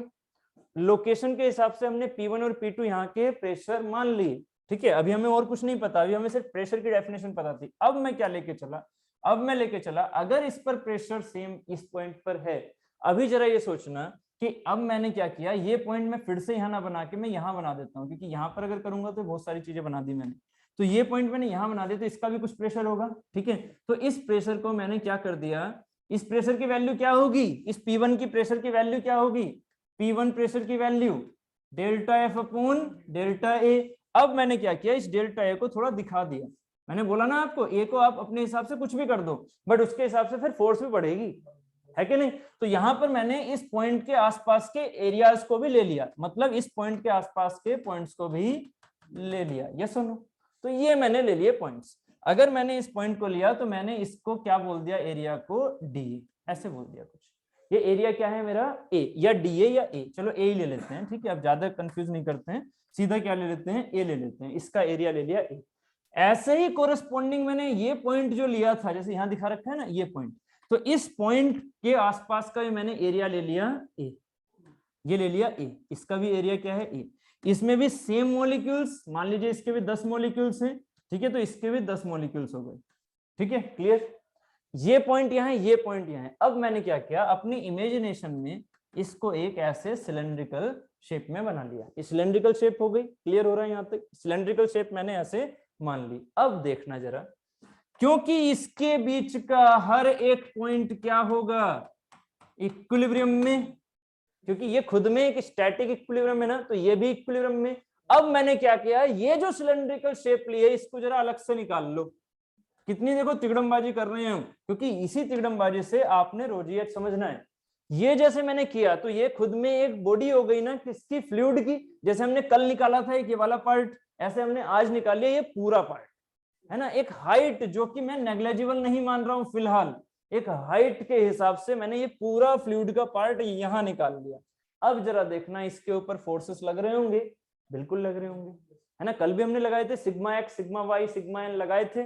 तो अब जरा यहाँ पर देखना, इस पर इस साइड से सिग्मा लग रहे होंगे, इस साइड से सिग्मा लग रहे होंगे। ऐसे ही इसके परपेंडिकुलर, यहाँ पे सिलेंड्रिकल है ना, तो ऐसे सिग्मा लग रहे होंगे। बैक साइड से भी इसके परपेंडिकुलर सिग्मा लग रहे होंगे, यस और नो। ये थोड़ा फील हो रहा है ना, सिलेंडर के चारों तरफ से सिग्मा लग रहे होंगे। तो ये तो एक लाइन पर दिखा दिया, ऐसे हर जगह से लग रहे होंगे परपेंडिकुलर। और लगेंगे क्या, सिर्फ और सिर्फ परपेंडिकुलर, शेयर में नहीं लगेगा। शेयर लग गया तो ये फ्लूइड भागने लग गया, वो चीज है नहीं, ठीक है। तो अब जरा एक सरफेस और बताइए, एक सरफेस और है ये वाली, इस सरफेस पर भी क्या लगेगा, परपेंडिकुलर लगेगा या नहीं। इस सरफेस पर भी क्या लगेगा, परपेंडिकुलर, यस और no. This is the sigma, this is the sigma, जैसे हम y बोल देते हैं। इस पर भी ये y ऊपर की तरफ, इसके y नीचे की तरफ। जैसे कल हमने किया था, इधर अगर सिग्मा y लिया था तो यहाँ सिग्मा n लिया तो था, जो कि उसका अपोजिट वाला पार्ट लेके चल रहा होगा कुछ, ठीक है। तो जैसे हमने ये वाला कॉन्सेप्ट अब यहाँ यूज कर रहे हैं, तो अब इसमें सोचिएगा कि ये जो सिग्मा y यहाँ पर दिख रहा है वर्टिकल, इसमें एक चीज और आएगी। अब वो क्या आएगा, ये तो सरफेस फोर्सेस हैं, सिग्मा से मल्टीप्लाई एरिया की कर दोगे, फोर्सेस आ जाएंगे, बिल्कुल आ जाएंगे। ये तो हो गए सरफेस फोर्सेस वाला सेंस। एक होता है बॉडी फोर्स, और आपने जब ये बॉडी मानी तो इसका खुद का जो मास होगा उस पर मेरी कोर भी तो फोर्स लगा रही होगी, इसका मतलब इस पर मास भी तो आएगा, m/g लगाएगा या नहीं लगाएगा। ये हाइट कितनी हो गई हमारी, h। ये एरिया क्या ले रखा है, एरिया, तो एरिया के लिए आपने क्या ले लिया, एक डायामीटर। ये डायामीटर, तो एरिया क्या हो गया, π/4d², यस और नो, ठीक, गुड। तो अब जरा ये सोचिएगा कि इसको भी तो, इस बॉडी को भी तो, जो ये बॉडी है, ये बॉडी खुद में भी तो किसमें है, इक्विलिब्रियम में, क्योंकि ये क्या है, statics.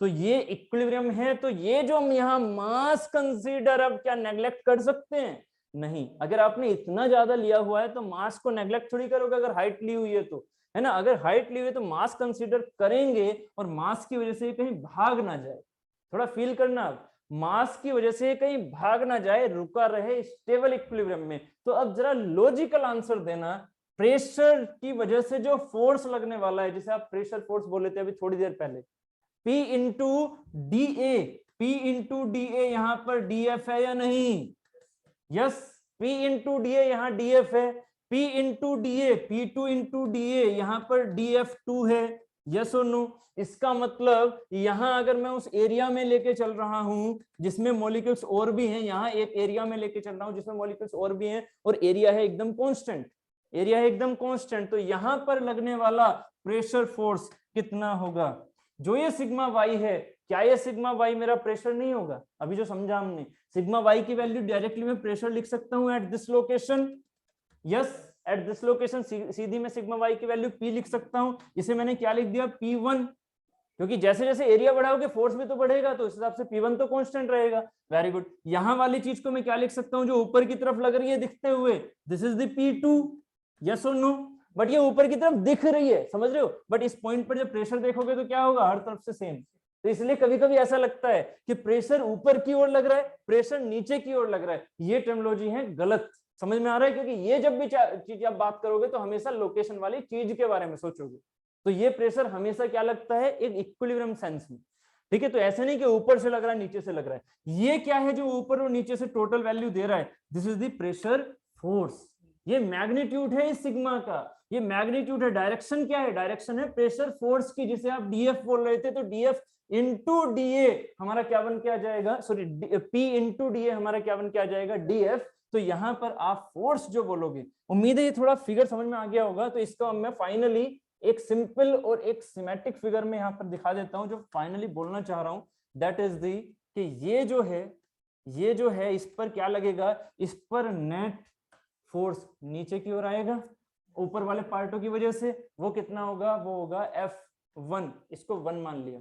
This is the F1, जिसकी वैल्यू क्या होगी, जिसकी वैल्यू होगी P1 इंटू ए, यस और नो। ठीक है, इधर की तरफ से क्या होगा, नीचे की तरफ से किधर की ओर लग रहा होगा, फोर्स लग रहा होगा, फोर्स की डायरेक्शन है, बिल्कुल है। तो F2 किसके बराबर, P2 इंटू ए तो दोनों कांस्टेंट है ना, और साथ ही एक बॉडी और लग रही है, वो क्या लग रही है, body force, that is the mg। अब जरा बताइए, इसको अगर इक्विलिब्रियम में रखना है तो एक ही कंडीशन नेचर बनाएगा, क्या बनाएगा, सोचो ना, नेचर एक ही कंडीशन बना रहा है। अगर प्रेशर इस पर, प्रेशर फोर्स की वजह से ये वाली जो वैल्यू है वो नीचे जा रही है, ये बॉडी हमारी भागनी नहीं चाहिए, mg की वजह से भी नीचे जा रहा है, P2 इंटू ए ऊपर की तरफ है, तो ऑब्वियस है कि P2 की वैल्यू P1 से क्या होगी, बड़ी या छोटी। यहां से मुझे बस ये सेंस बताओ, P2 की वैल्यू P1 से बड़ी होगी या P2 की वैल्यू P1 से छोटी होगी, या P1 should be equal to P2 by height also. क्या ये हाइट चेंज होने पर भी P1 P2 सेम रहेगा, हाइट चेंज होने पर P2 बड़ा होगा। क्यों बड़ा होगा, क्योंकि इक्विलिब्रियम सेंस में आपको ये चीज रखनी पड़ेगी, है ना, क्योंकि mg भी तो नीचे लेके जा रहा है ना। तो इसी mg को कल हमने कंसिडर नहीं किया था, तो h क्या था हमारे लिए, 0। जब हमने mg को कंसिडर नहीं किया तो हाइट क्या हो जाएगी फिर, 0।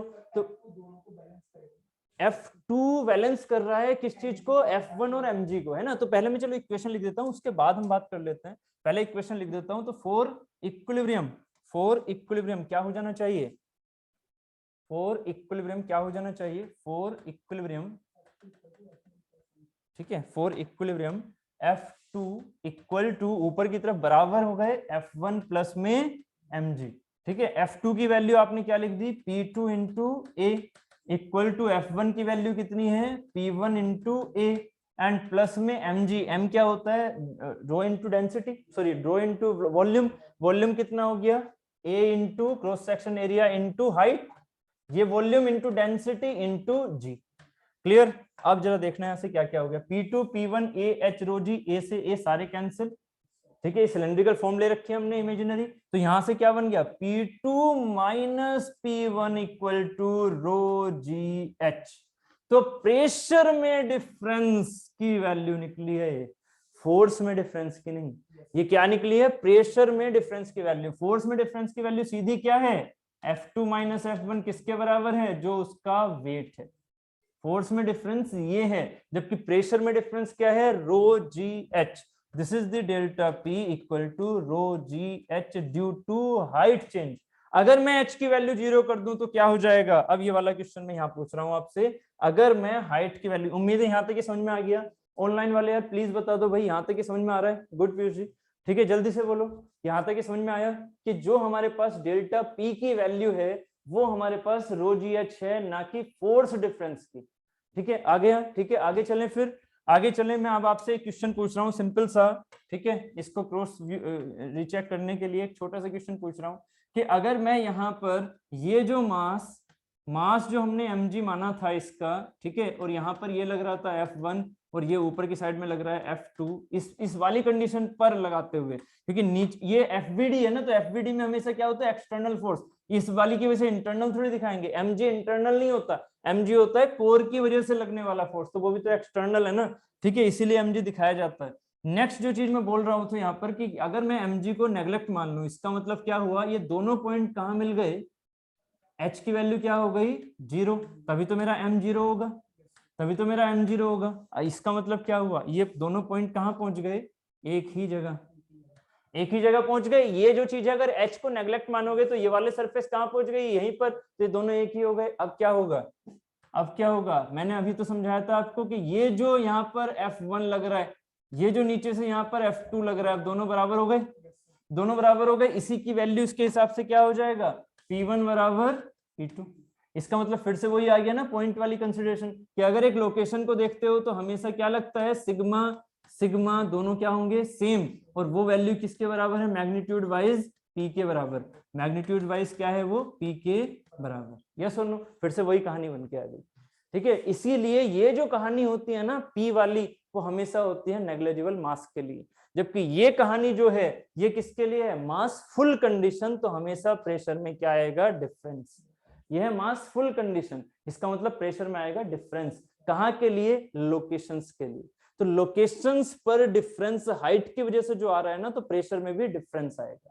क्लियर है, कितना डिफरेंस आया, कितना डिफरेंस आया, ऊपर वाले मास के हिसाब से। ये सुनो भाई, यहां तक एक फोर्स था, यहां तक एक फोर्स था, ये F2 माइनस F1 जो आपने किया, इसका मतलब क्या हुआ, बराबर mg। तो ये जो लेवल था उस पर F1 लग रहा था, ये जो लेवल था उस पर F2 लग रहा था, तो mg का जो वेट चेंज हुआ ना उसकी वजह से, तो एक्स्ट्रा में यही तो ऐड हुआ ना। बस इसी के हिसाब से हम ये चीजें समझते हैं कि अगर मैं फोर्स की बात करता हूं, अगर मैं यहाँ पर प्रेशर फोर्स चेंज की बात करूं, डेल्टा पी कितना आ गया, रो जी एच, जबकि फोर्स में चेंज कितना आ गया, डेल्टा पी इंटू ए, तो इसे क्या बोल देंगे, रो जी एच इंटू ए। ये क्या है, फोर्स चेंज। जैसे डेल्टा पी चेंज है ऐसी फोर्स चेंज, मतलब उन लोकेशंस में कितना फोर्स चेंज है। इसी चीज को तो हमने फिर से बोल दिया था, रो जी इंटू वी, और रो जी वी क्या हो गया, एम इंटू जी। समझ में आ गया, ये चीज पहले भी बोल दी मैंने और यहां से भी प्रूफ करा दी, जिससे कि आपको ये साफ साफ दिख रहा होगा कि आपने जितना ऊपर की साइड से उस पॉइंट के ऊपर वेट एक्स्ट्रा डाल दिया ना, ठीक है, उतना ही हमारे ऊपर प्रेशर भी बढ़ गया, उतना ही हमारे ऊपर भी प्रेशर भी बढ़ गया। वो प्रेशर डायरेक्टली नहीं बढ़ा, क्या बढ़ा, एक्चुअली फोर्स, फोर्स बढ़ा तो हमारे ऊपर प्रेशर भी बढ़ेगा। ये सुनो, अभी जो समझाया था, अगर प्रेशर, अगर फोर्स की वैल्यू बढ़ गई और एटम आप उतने ही हो, तो प्रेशर क्या होगा, बढ़ेगा। एटम आप उतने ही हो ना, और फोर्स की वैल्यू क्या हो गई, बढ़ गई, mg ज्यादा आ गया तो फोर्स की वैल्यू बढ़ गई, और उतने ही एटम हो तो प्रेशर क्या होगा, बढ़ेगा। हर एक एटम पर क्या होगा, ज्यादा ज्यादा हमें कैपेसिटी रखनी पड़ेगी ना उसको झेलने की, तो इस वजह से उस पर क्या होगा, प्रेशर बढ़ जाएगा।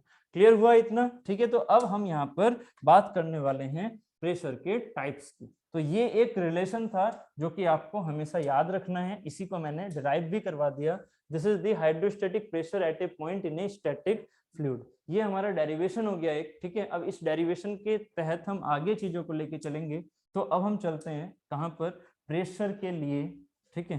प्रेशर के लिए जो हमारे पास कुछ अलग अलग टर्मिनोलॉजी होती है, like type of the pressures, type of the pressures, pressure type में जैसे कि नाम आपने सुने ही होंगे, गेज प्रेशर, एब्सोल्यूट प्रेशर, ये प्रेशर वो प्रेशर। तो उसके लिए टाइप ऑफ द प्रेशर के लिए मैं भी आपको गेज प्रेशर बताऊं या फिर एटमॉस्फेरिक प्रेशर बताऊं, तो आपने रोजीएच तो समझ लिया, तो अब जरा पहले एटमॉस्फेरिक प्रेशर समझ लो। एटमॉस्फेरिक प्रेशर क्या होता है, एटमॉस्फेरिक प्रेशर, इसका मीनिंग क्या होता है, गेज अभी समझा दूंगा, पहले एटमॉस्फेरिक से शुरू कर रहे हैं, ठीक है। और इनको रखने का, इनको याद रखने का तरीका लास्ट में समझा दूंगा कि क्या क्या होता है एकदम से, फिर हर चीज एकदम एकदम क्लियर हो जाएगी उस डायग्राम से जो मैं बनवाऊंगा। पहले अभी एटमॉस्फेरिक प्रेशर को समझो। आप यहाँ खड़े हो धरती पर, है ना, आप यहाँ सरफेस पर खड़े हो धरती के, है ना, जिसे आप नॉर्मली बोलते हो, ठीक है। आपके ऊपर जितना पर मीटर स्क्वायर एरिया में गैस का, मतलब एयर का वेट होगा, अर्थ समझते हो ना, ये रही अर्थ, ये रही कोर, ये रही अर्थ की वो सरफेस, ये हो गया यहाँ तक गैस का इन्वायरमेंट, मतलब ये हो गया अर्थ का एटमॉस्फेयर। तो अर्थ का एटमॉस्फेयर मेरे एक यूनिट एरिया के ऊपर, मतलब 1 मीटर स्क्वायर के ऊपर कितना अपना वेट रखता है, ये दिख रहा है, इसके ऊपर तो स्पेस आ गया ना फिर, तो ये जो जितना एयर मेरे ऊपर अपना वेट रखता है वही क्या होगा मेरा एटमॉस्फेरिक प्रेशर। क्यों? क्योंकि इसके ऊपर से कोई फोर्स लग रही है नहीं, क्योंकि ऊपर तो स्पेस है, स्पेस तो कुछ लगा ही नहीं रहा। इसका मतलब ये वाली जो फोर्स है वो क्या हो गई? जीरो। ये जो फोर्स एक्स्ट्रा ऊपर से लग रही थी वो हो गई जीरो। ठीक है, एटमॉस्फेयर मतलब जो एटमॉस्फेयर खत्म हो रहा है ना जहां आकाश में, उससे ऊपर वाली लगने वाली फोर्स जीरो। ये जो हमने यहाँ पर 1 मीटर स्क्वायर का एक सिलेंडर काट लिया, उसके नीचे हूं मैं, ये खड़ा मैं, ठीक है, उसके नीचे मैं खड़ा हूं, तो 1 मीटर स्क्वायर में जितना यहाँ पर वेट आ रखा होगा वही मेरे ऊपर लगने वाला प्रेशर होगा। प्रेशर होगा, प्रेशर फोर्स बेसिकली होगा। मैं प्रेशर समझा चुका हूं इसलिए बार बार प्रेशर बोल रहा हूं, ठीक है, नहीं तो वो होगा क्या? Pressure force. तो प्रेशर फोर्स हमारा क्या हो जाएगा जरा सोचिएगा। प्रेशर फोर्स, उसी से हम प्रेशर में निकाल लेंगे। प्रेशर फोर्स क्या होगा? जो इसके ऊपर प्रेशर आएगा इनटू इसका एरिया। ठीक है, प्रेशर कितना आएगा? अभी हमने डिराइव किया था, कितना आता है? रो जी एच इंटू एरिया। एरिया हमने पहले 1 मीटर स्क्वायर मान लिया, तो बस रो जी एच ही तो देखना है। तो यहाँ जो रो जी एच है, यहाँ जो रो जी एच है, रो की वैल्यू क्या होती है? 1.21, जी की वैल्यू क्या हो गई? 9.81, एच की वैल्यू जितनी वो हाइट है जो इसके ऊपर जा रहा है। ठीक है, अब कंफ्यूजन ये हो गई यार कि ये हाइट मेजर कैसे की जाए। समझ रहे हो मेरी बात को? ये हाइट मेजर कैसे की जाए? आप यहां से क्या वहां तक जाने के लिए क्या एक हर बार जेट लगा के चेक करोगे? क्योंकि आपको पता है अर्थ हमेशा फ्लैट नहीं है, अर्थ कहीं पर पहाड़ है तो कहीं पर ओशियन है। इसका मतलब हाइट ये चेंज होती रहेगी, तो हर लोकेशन के लिए क्या करोगे? जेट लगाओगे, तो फंस गए, है ना। तो इसीलिए अभी एच की वैल्यू हमें पता नहीं है, तो हम कैसे वैल्यू निकाल सकते हैं एटमॉस्फेरिक प्रेशर की? इसीलिए हमने क्या जुगाड़बाजी की, एटमॉस्फेरिक प्रेशर का सेंस समझ में आ गया ना। सेंस क्या होता है? आपको एच नहीं पता होता तो एच की वैल्यू आप डायरेक्टली ऐसे तो निकाल नहीं सकते, क्योंकि यहाँ पर ये भी अननोन है। प्रेशर की वैल्यू क्या है आपको निकालनी है ना, तो वो तो अभी अननोन है। ये वैल्यू जब पता होगी तभी तो आप प्रेशर बोलोगे। तो एच की वैल्यू आपको नहीं पता, इसीलिए आप एटमॉस्फेरिक प्रेशर, सबसे पहले एटमॉस्फेरिक प्रेशर निकालने के लिए आपने यूज क्या किया? आपने यूज किया बैरोमीटर। साइंटिस्ट के पास हर जुगाड़ होता है, ठीक है। तो उन्होंने जुगाड़बाजी क्या कर ली कि यार जेट नहीं उड़ाना, हाइट नहीं नापनी अपने ऊपर कितनी है, ठीक है। उन्होंने क्या किया? सिर्फ और सिर्फ बैरोमीटर का यूज। बैरोमीटर के कॉन्सेप्ट से आपने यहाँ का एटमॉस्फेरिक प्रेशर निकाल के दे दिया। वो वैल्यू आती है, मैं सीधा वो बोल रहा हूँ, वो वैल्यू आ जाती है हमारे पास 1.01235 1.01325 सॉरी 1.01325 इंटू 10⁵ पास्कल। ठीक है, ये हमारे पास आ जाती है क्या निकल के? प्रेशर की, एटमॉस्फेरिक प्रेशर की वैल्यू निकल के।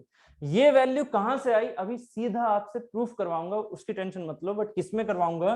बैरोमीटर में, जब मैं आपको मेजरमेंट बता रहा हूँ। अभी मैंने आपको प्रेशर समझा रहा हूँ ना, तो प्रेशर की जो वैल्यू निकल के आ रही है वो उसके मेजरमेंट से निकल के आ रही है। तो मैंने यहाँ पर अभी मेजरमेंट को कर दिया क्या? स्किप। बस आपको सेंस दे दिया कि एटमॉस्फेरिक प्रेशर क्या होता है, आपके ऊपर लगने वाले वेट की वैल्यू, जो कि सॉरी प्रेशर फोर्स क्या होता है जो आपके ऊपर वेट की वैल्यू लग रही है, किसकी? एयर की। ठीक है, 1 मीटर स्क्वायर के ऊपर। ठीक है, तो इसे हम बोलते हैं हमारा एटमॉस्फेरिक प्रेशर। ये जो वैल्यू है ये निकल के आती है बैरोमीटर से, वो हम मेजरिंग इंस्ट्रूमेंट में करेंगे। ठीक है, तो एटमॉस्फेरिक प्रेशर हो गया, ये समझ में आ गया इतना। ठीक है, अब बात कर लेते हैं गेज प्रेशर।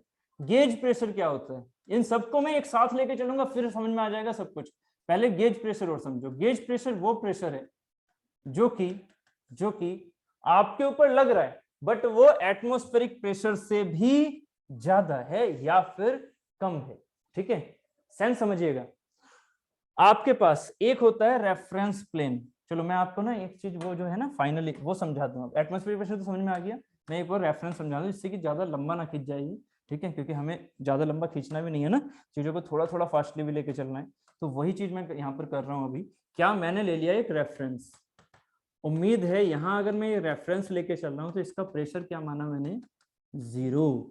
अगर मैं किसी जगह प्रेशर जीरो मानता हूं तो first line of this chapter क्या होगा वहां? First line of this chapter क्या होना चाहिए वहां, अगर मैंने प्रेशर की वैल्यू ही जीरो मानी? मैंने आपको लिखवाया भी है अभी। अगर मैंने प्रेशर जीरो माना तो वहां की कंडीशन आपको कैसी फील हो रही होगी? जल्दी से बोलिए प्लीज, आपके आंसर का वेट कर रहा हूं, जल्दी से बोलिए। वहां पर प्रेशर की कंडीशन आपको कैसी फील हो रही है, मतलब वहां की एक्चुअल कंडीशन कैसी फील हो रही होगी जहां प्रेशर जीरो है?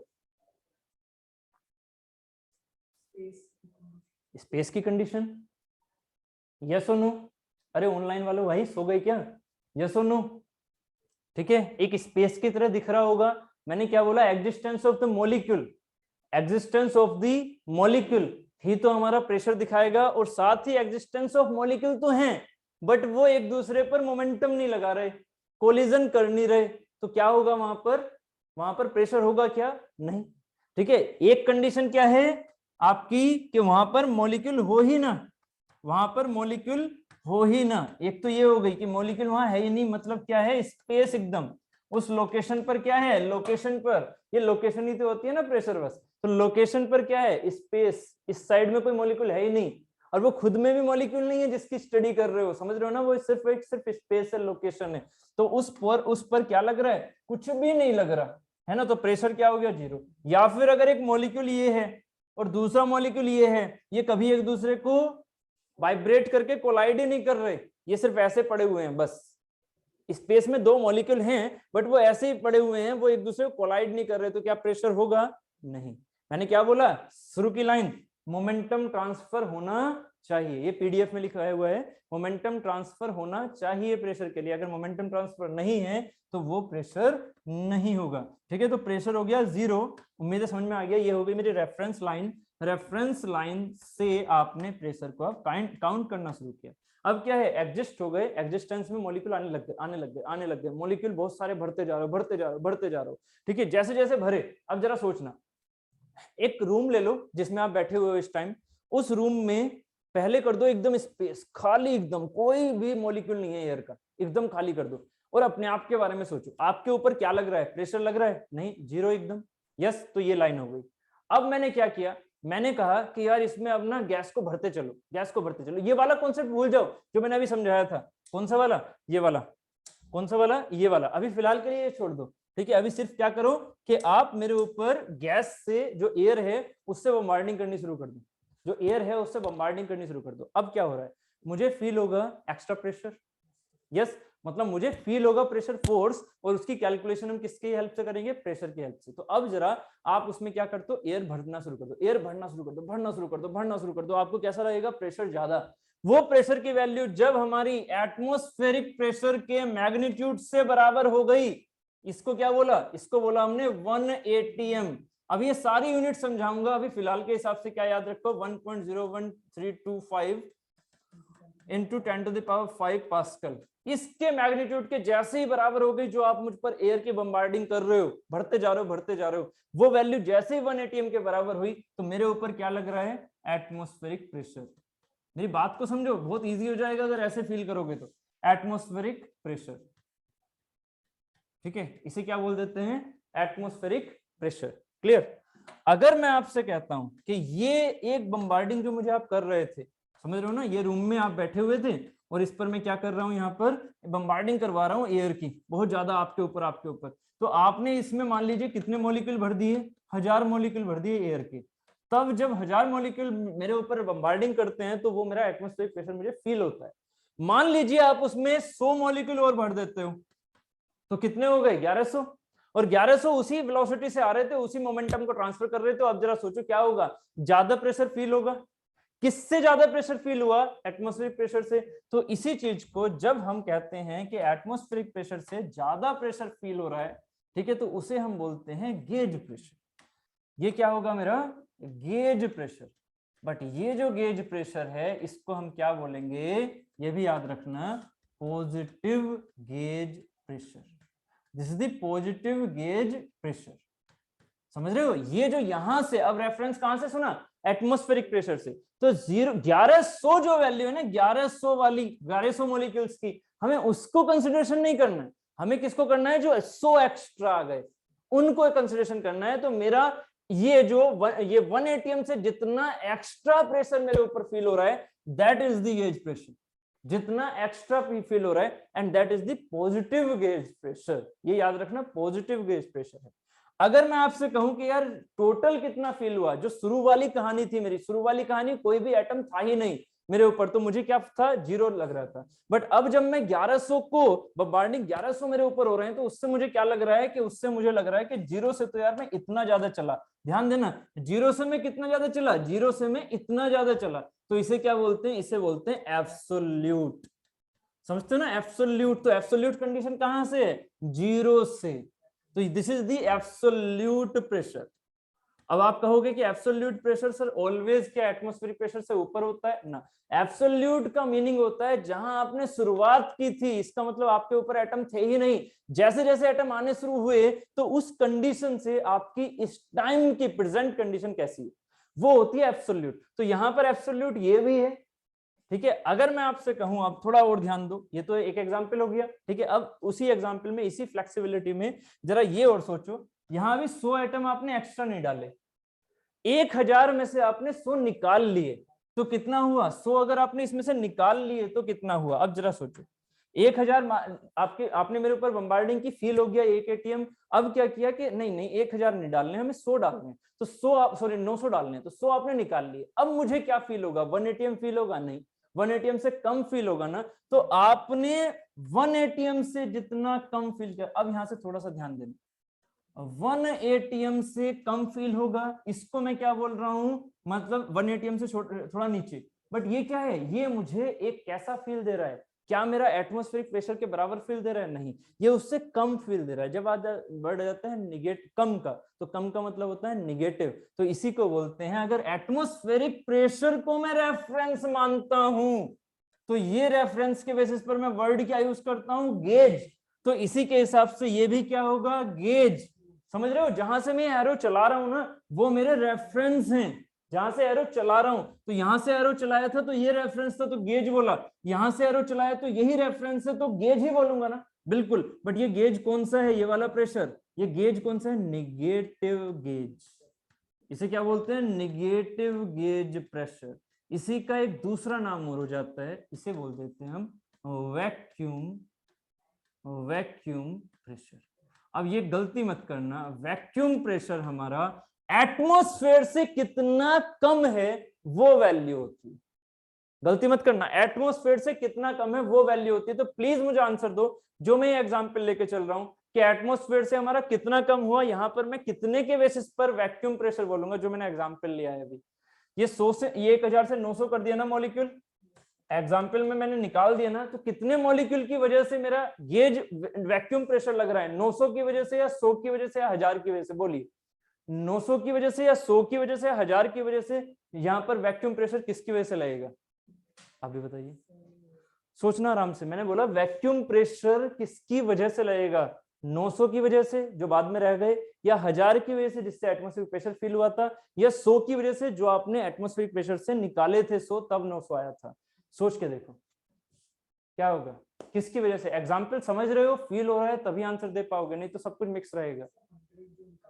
जो 100 निकाले थे, क्यों, क्योंकि पहले आपको एटमॉस्फेरिक प्रेशर फील भी तो करना है, फील भी तो करना है पहले एटमॉस्फेरिक प्रेशर, तो आपने एटमॉस्फेरिक प्रेशर फील कर रखा है, मतलब 1 एटीएम आपका रेफरेंस है, उसमें से कितने निकाल रहे हो, 100 मॉलिक्यूल्स निकाल लिए, मतलब आपका प्रेशर क्या हो गया, कम हो गया। कितना कम हुआ एटमॉस्फेयर से, उतना ही आपको वैक्यूम प्रेशर फील होगा, उतना ही वैक्यूम फील होगा आपको। तो 100 की वजह से जितना फील हुआ, बहुत बढ़िया बहुत बढ़िया, मतलब आप सभी सुन रहे हो, ठीक है, बहुत बढ़िया। तो यहाँ पर 100 की वजह से जो फील हुआ वो है हमारा वैक्यूम प्रेशर। बट जो 900 की वजह से रियल फील हो रहा है वो क्या है, तो वैक्यूम प्रेशर समझ रहे हो, एक इमेजिनरी प्रेशर है। वैक्यूम प्रेशर एक इमेजिनरी प्रेशर है, जो कि आपको सिर्फ उस सेंस से फील हुआ था एटमॉस्फेरिक प्रेशर से। बट अब मुझे बताइए, इसका एक दूसरा नाम और भी होगा। अब जो दूसरा नाम है वो कौन सा, कि atmospheric pressure, sorry atmospheric pressure कह रहा हूं, रियल प्रेशर जो मेरे ऊपर लग रहा है वो कितने मॉलिक्यूल की वजह से लग रहा है। सागर जी अभी क्वेश्चन पढ़ूंगा मैं आपका, जल्दी पहले इस क्वेश्चन का आंसर और दे दो, ये कंप्लीट हो जाएगा, ये जो डायग्राम में बना रहा हूं, ठीक है। कि अगर मैं कहता हूं 900 मॉलिक्यूल्स जो यहां पर हैं, या फिर 100 मॉलिक्यूल या फिर 1000 मॉलिक्यूल, कंफ्यूज तो करूंगा ना, 100 या 900 या 1000, मैं आपसे पूछ रहा हूं मुझे रियल कितने मॉलिक्यूल की वजह से प्रेशर फील हो रहा है इस टाइम पर, जो अभी एग्जाम्पल लेके चल रहा हूं, मुझे रियल कितने मॉलिक्यूल की वजह से प्रेशर फील हो रहा है, 900। सभी को क्लियर है। तो मैंने आपसे क्या बोला था, एब्सोल्यूट का मीनिंग क्या है, स्टार्टिंग 0 से चले थे, प्रेजेंट कंडीशन में आप कहाँ हो, उससे उसका मतलब होता है एब्सोल्यूट। तो अभी भी ये भी क्या है, एब्सोल्यूट। तो इसलिए एक गलती कभी मत करना जो स्टूडेंट करते हैं कि एब्सोल्यूट प्रेशर वो हमेशा एटमॉस्फेरिक प्रेशर से ऊपर मानते हैं। वो हमेशा ये बोलते हैं एक एटीएम प्लस में जो जोड़ा वो मेरा एब्सोल्यूट होता है। ऐसा नहीं है, एब्सोल्यूट हमेशा क्या होता है, रेफरेंस जीरो से जहां पर मेरी एक्चुअल कंडीशन है वो मेरा एब्सोल्यूट है। तो खुद अब जरा मुझे आंसर दीजिएगा, एटमॉस्फेरिक प्रेशर मेरा एब्सोल्यूट प्रेशर है या नहीं? एटमॉस्फेरिक प्रेशर मेरा एब्सोल्यूट प्रेशर है या नहीं? फील करके बोलो, है? यस और नो? एब्सोल्यूट एटमॉस्फेरिक प्रेशर मेरा एब्सोल्यूट प्रेशर है या नहीं? एटमॉस्फेरिक प्रेशर यस, क्योंकि एप्स नहीं है। सागर जी ऐसा क्यों? आपने पहले क्वेश्चन जो लिखा था वो ऐसा ही तो कुछ नहीं आ गया जिसमें आपने थोड़ा सा कॉन्सेप्ट गड़बड़ किया हो? आपका क्वेश्चन कहाँ गया? हाँ, अगर हम बोतल से एयर निकालते हैं तो वो कंप्रेस हो जाती है। अगर हम बोतल से एयर निकालते हैं तो वो कंप्रेस हो जाती है।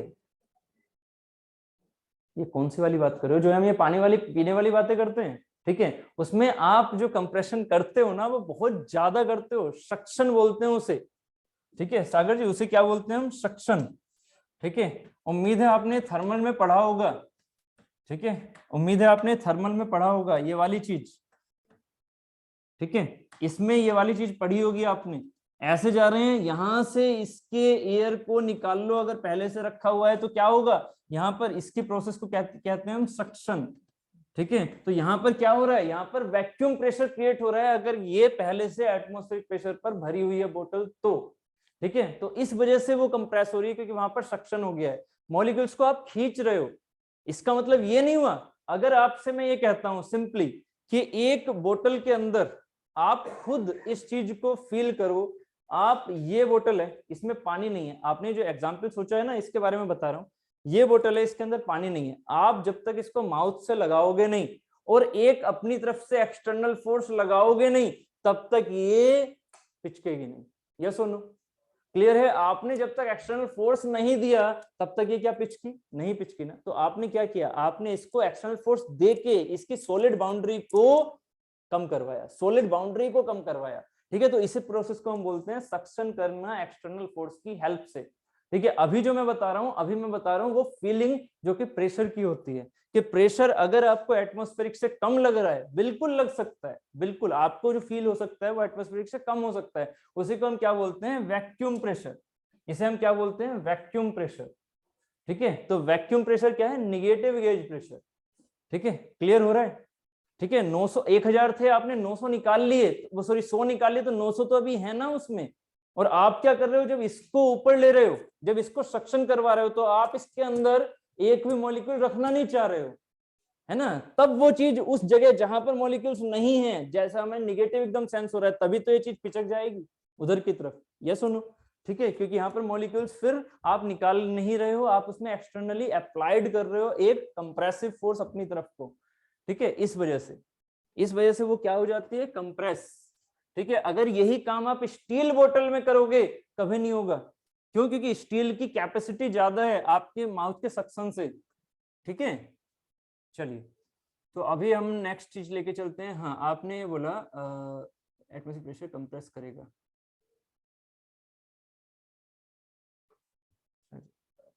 सुनो सागर जी, एटमॉस्फेरिक प्रेशर कंप्रेस करेगा किस चीज को? अगर आपने नॉर्मल एयर नहीं, आप ना एक चीज गड़बड़ कर रहे हो। मैं आपको अभी ना सेंस ये लेके चल रहा हूँ कि यहाँ पर जो ये एटमॉस्फेरिक प्रेशर है इसे हम एब्सोल्यूट प्रेशर बोल सकते हैं या नहीं। पहले प्लीज इसका आंसर दो जल्दी से कि इसे मैं एब्सोल्यूट प्रेशर बोल सकता हूँ या नहीं। पहले प्लीज इसका आंसर दो, नहीं तो आप क्वेश्चंस गड़बड़ कर दोगे। आपका जो ये थ्योरेटिकल, जो आपका ये प्रैक्टिकल सेंस है ना, वो भी मैं भी बताऊंगा, बट पहले थ्योरेटिकल तो बता दो मुझे आंसर। इसको मैं एब्सोल्यूट बोल सकता हूँ, यस। क्यों? क्योंकि ये जो एटमॉस्फेरिक प्रेशर है ये काउंट कहां से हुआ है? ये काउंट हुआ है रेफरेंस से। आई थिंक मैंने दिखाया नहीं था ना, ये काउंट हुआ है रेफरेंस से, यहीं से तो काउंट हुआ है ये एटमॉस्फेरिक प्रेशर। कितना कितना काउंट हुआ है? 1000 मॉलिक्यूल की वजह से कितना दिख रहा था मैं? 1 atm। ये बैरोमीटर से आपने चेक किया कि इसकी वैल्यू इतनी आती है, तो ये जो वैल्यू आई है ये रेफरेंस से तो आई है। ठीक है, इसका मतलब ये भी हमारा क्या है, एब्सोल्यूट प्रेशर है। ठीक है। अब आपने बोला कि क्या बोले कि एटमॉस्फेरिक प्रेशर कंप्रेस करेगा। एटमॉस्फेरिक प्रेशर कंप्रेस करेगा, बिल्कुल करेगा। क्यों? क्योंकि जैसे जैसे कंप्रेशन का, इसीलिए तो मैंने सेंस दिया था कि जैसे जैसे मैं यहां पर हूं, किसको कंप्रेस करेगा, मेन चीज आपके माइंड में ये होनी चाहिए। आप जब इस चीज को सोच रहे हो ना, आप इस चीज में ना बहुत ही गलत तरीके से फंस गए हो। सागर जी सुनना मेरी बात, इस चीज में आप बहुत गलत तरीके से फंस गए हो। आप ये सोच रहे हो कि मैंने इस पर फोर्स लगाया तो ये एटमॉस्फेरिक प्रेशर बन गया, मैंने इस पर फोर्स हटाया तो ये एटमॉस्फेरिक प्रेशर नहीं बना। क्यों? क्योंकि इसके अंदर पहले से ही एयर होती है। ये भी तो सोचो, इसके अंदर पहले से ही एयर होती है। इसके अंदर जीरो करो तब जाके सोचना, अभी इसके अंदर पहले से एयर है या नहीं है, ये अंदर से एटमॉस्फेरिक प्रेशर में है या नहीं है। ये एयर इसके अंदर है, जिस टाइम पर ये बनी थी एयर यहाँ पर आ चुकी थी, एयर को या तो बिल्कुल जीरो कर दो, ठीक है, उसके बाद इसके ढक्कन को बंद रखो। जैसे ही आपने ढक्कन को खोला ना, तुरंत एयर फिर से बढ़ गई। ये भी तो सोचो इन चीजों को, तुरंत एयर फिर से बढ़ रही है। तो इसको ऐसे मत सोचो कि एटमॉस्फेरिक प्रेशर कंप्रेस करेगा, आप हमेशा इसके बारे में सोच रहे हो। कंप्रेस करेगा तो आप ये सोच रहे हो कि एटमॉस्फेरिक प्रेशर ना इस बोतल को भी ना कंप्रेस कर देगा, मतलब इस चीज को ना छोटा कर देगा। ऐसे नहीं होगा ना भाई। यहाँ पर हमेशा क्या होता है, एक सिस्टम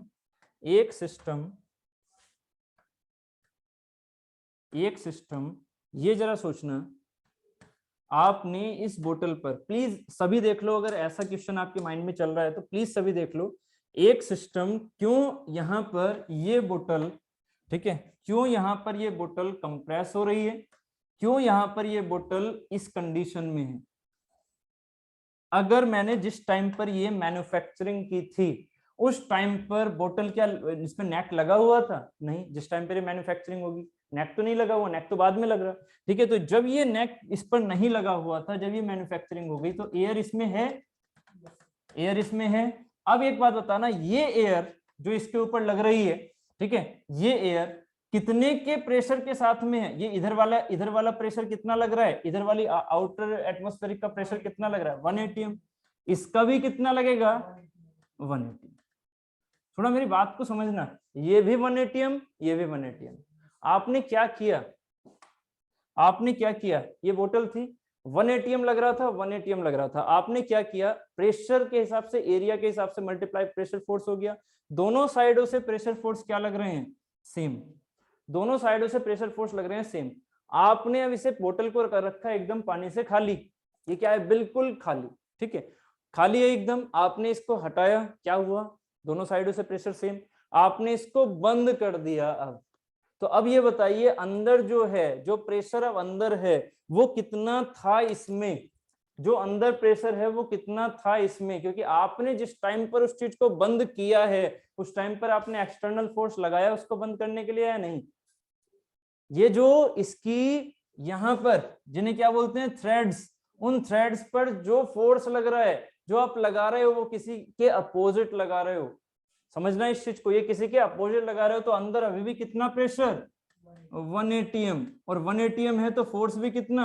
1 atm। तो अगर किसी एक खाली बोतल को आप सिर्फ खोलो या बंद करो ना, तो 100% वो आपका कभी भी कंप्रेस अपने आप से नहीं होगा, जब तक उसकी सरफेस पर एक साइड एक्स्ट्रा फोर्स ना हो जाए। प्रेशर नहीं, एक साइड एक्स्ट्रा फोर्स ना हो जाए। एक्स्ट्रा फोर्स किसकी वजह से आ रही है? प्रेशर, जो हम प्रेशर को सेंस को लेके चल रहे हैं, तो एक्स्ट्रा फोर्स ना हो जाए। तो अगर आप इस चीज को अब ब्लो करते हो एक्स्ट्रा, तो ये चीज क्या करेगी? फूलने की कोशिश करेगी, फूलने की कोशिश करेगी। अगर ये प्लास्टिक ना हो, रबर हो, तो और ज्यादा फूलेगी, और ज्यादा फूलेगी। प्लास्टिक की टेंडेंसी है ना, जो ये प्लास्टिक आपका मटेरियल है, इस मटेरियल की टेंडेंसी है ना कि वो यहाँ पर फूलने की कोशिश करे, बट उसकी अपनी स्ट्रेंथ भी है, तो वो फटेगा नहीं।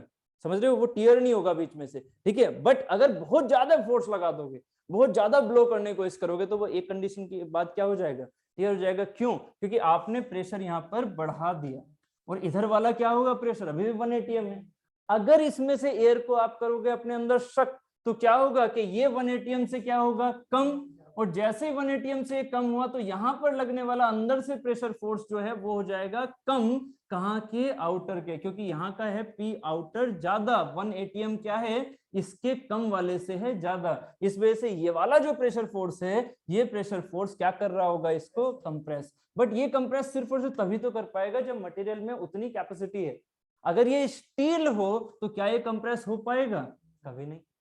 है ना, क्योंकि स्टील अभी भी उस प्रेशर फोर्स को जो एटमॉस्फेरिक प्रेशर है उसे झेल पाता है, जबकि ये प्लास्टिक पतली सी बोतल वाटर वाली ये नहीं झेल पाती। ठीक है, क्लियर हुआ सागर जी? अभी कुछ जो आप क्वेश्चन पूछना चाह रहे थे अभी कुछ क्लियर है? मैं शायद समझा भी आपके क्वेश्चन को या नहीं ये भी क्लियर नहीं है। ठीक है, अब ये बताइए अभी क्लियर है? गुड, वेरी गुड, चलो अच्छी बात है। ठीक है, उम्मीद है कि मैं आपके क्वेश्चन पर पहुंच गया था। ठीक है, चलो अभी क्या है, अभी हमने जो बात की है उनकी हम डेफिनेशन छोटी छोटी लिख लेते हैं जल्दी से। Different type of pressure, heading डाल लीजिएगा, उनकी छोटी छोटी डेफिनेशन। ठीक है, उसके बाद यूनिट्स। ठीक है, और फिर बाद में आ जाता है हमारा प्रेशर मेजरमेंट। ठीक है, तो जल्दी से हमारा ये भी पार्ट धीरे धीरे जल्दी से कवर हो जाएगा। उम्मीद है जो नेक्स्ट क्लास हमारी रहेगी, आई थिंक अगर ये ऑफलाइन क्लास आज होती तो मैं इसको बहुत लंबा भी लेके जाता, वही 5:30 तक। ठीक है, बट आज मैं फिर क्लास को ज्यादा लंबा लूंगा नहीं क्योंकि ऑनलाइन क्लास रहेगी, और अगर ये कॉन्सेप्ट छूटते हैं तो फिर दिक्कत होती है। ठीक है, चलो तो अभी लिखिएगा सबसे पहले डिफरेंट टाइप ऑफ प्रेशर में फर्स्ट है एटमॉस्फेरिक प्रेशर। एटमॉस्फेरिक प्रेशर, इसमें लिखिएगा the pressure exerted by the environment, by the environmental mass, the pressure exerted by the environmental mass, the pressure exerted by the environmental mass is known as atmospheric pressure. The pressure exerted by the environmental mass is known as atmospheric pressure. I think आपने थोड़ा सा camera हिला दिया, थोड़ा सा सही कर दिया।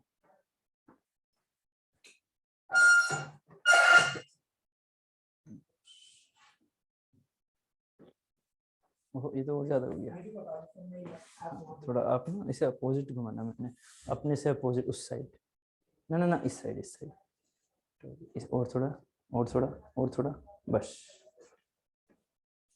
ठीक।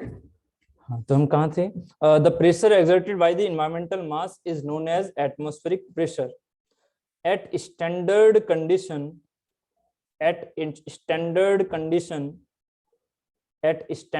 Condition, atmospheric pressure equal to 1.01325 at standard condition. Atmospheric pressure equal to 1.01325 into 10 to the power 5 Pascal. sorry, 10 to the power 5 Pascal. Next लिखेगा एब्सोल्यूट प्रेशर, नेक्स्ट लिखेगा एब्सोल्यूट प्रेशर, एब्सोल्यूट प्रेशर, इसमें लिखेगा it is the net pressure, it is the net pressure of the system, it is the net pressure of the system measured from zero level, it is the net pressure of the system measured from zero level, measured from zero level. ठीक है, उम्मीद है समझ में आ रहा है। Net pressure मतलब जो उस पर रियल में लगा हुआ है इस टाइम पर। ठीक है, नेक्स्ट है gauge pressure, it is the pressure, gauge pressure, it is the pressure,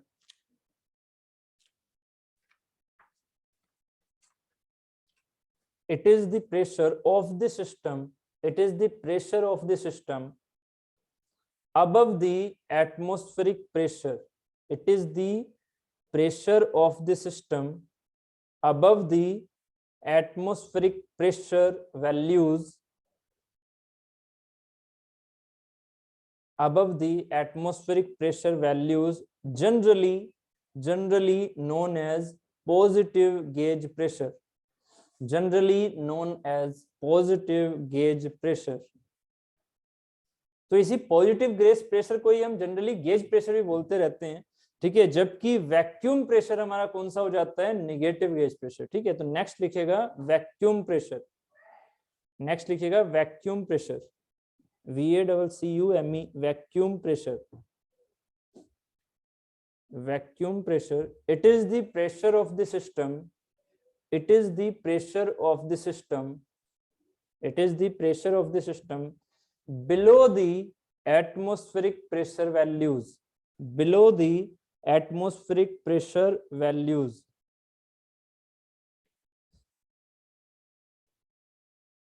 below the atmospheric pressure values, generally known as negative gauge pressure, generally known as negative gauge pressure, generally known as negative gauge pressure.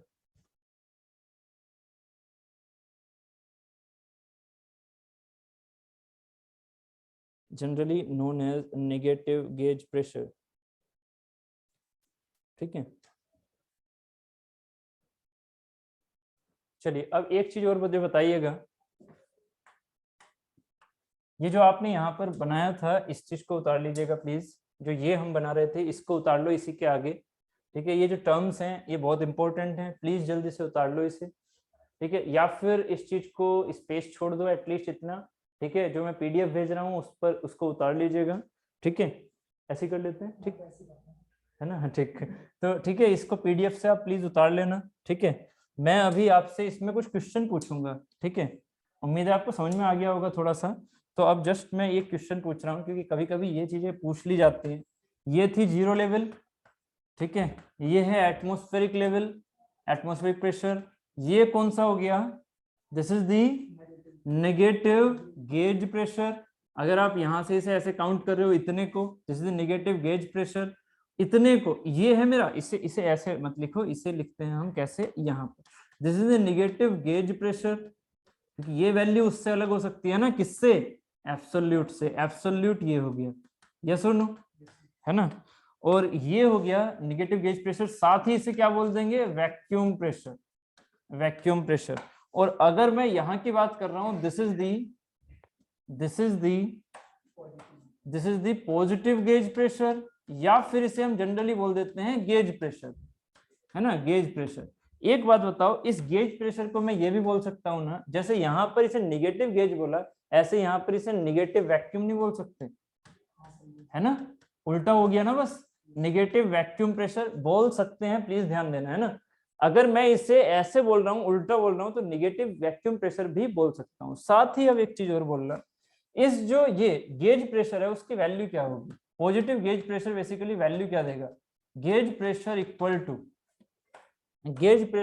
To absolute pressure minus atmospheric pressure, yes और no. इसमें बहुत गलती होती है और इसके ऊपर question आता है गेट में भी और एई में भी। गेज प्रेशर जेई में भी, gauge pressure equal to absolute pressure minus atmospheric pressure, दिख रहा है। गेज प्रेशर जो है वो एब्सोल्यूट में से, ये एब्सोल्यूट था ना, एब्सोल्यूट में से इतने को घटा दोगे तो इतना बचेगा। जबकि वैक्यूम प्रेशर क्या होता है, वैक्यूम प्रेशर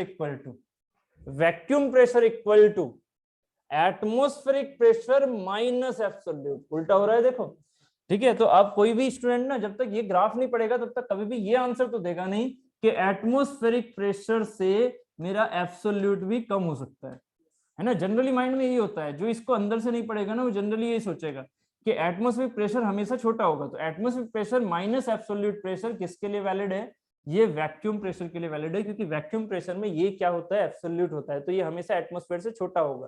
तो एटमॉस्फेयर में से क्या घटा दो, एब्सोल्यूट घटा दो, क्या बचेगा, वैक्यूम। तो ये दो फॉर्मूले प्लीज याद रखना। याद क्या रखना, ये ग्राफ याद रखना, ये ऑटोमेटिकली आप पढ़ लोगे वहां पर, ठीक है। इसलिए क्वेश्चन का भी गलत नहीं होगा, ऐसे क्वेश्चन आ रखे हैं प्रीवियसली, ठीक है। क्लियर है, ये यहां तक समझ में आ गया।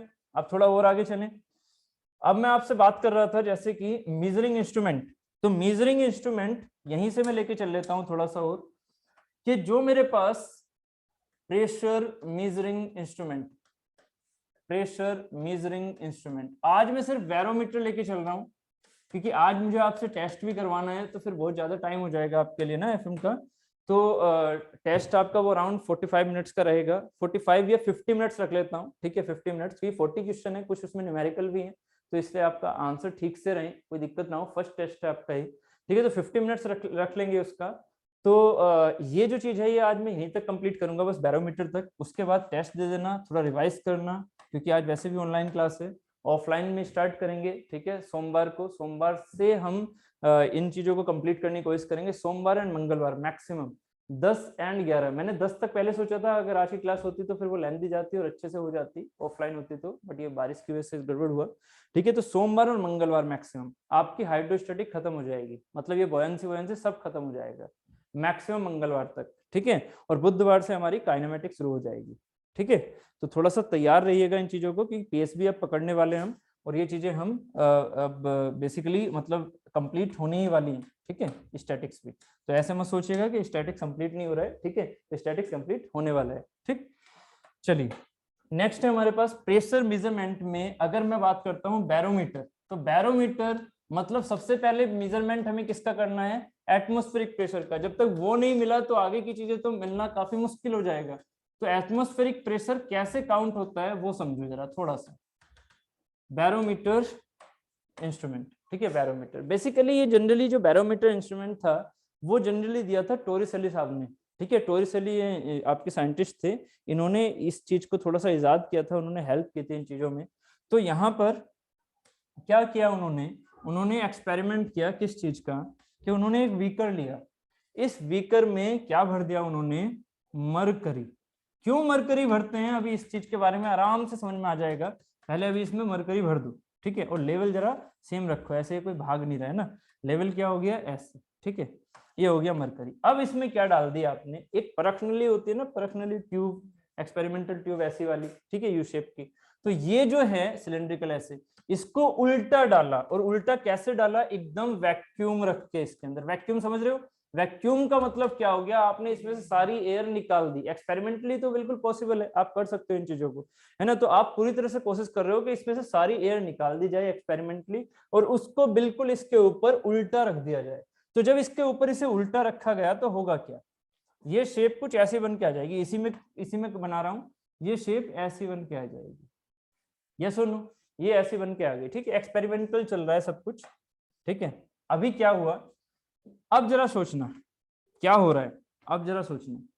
मैंने आपसे क्या समझाया था कि एक सेम लेवल पर प्रेशर क्या है, सेम लेवल पर प्रेशर सेम, क्योंकि एच की वैल्यू क्या है उस जगह सेम है ना। एक सेम लेवल पर प्रेशर सेम, जब लेवल नीचे करोगे तो प्रेशर अलग, बट उस लेवल पर सेम होगा। यस और नो।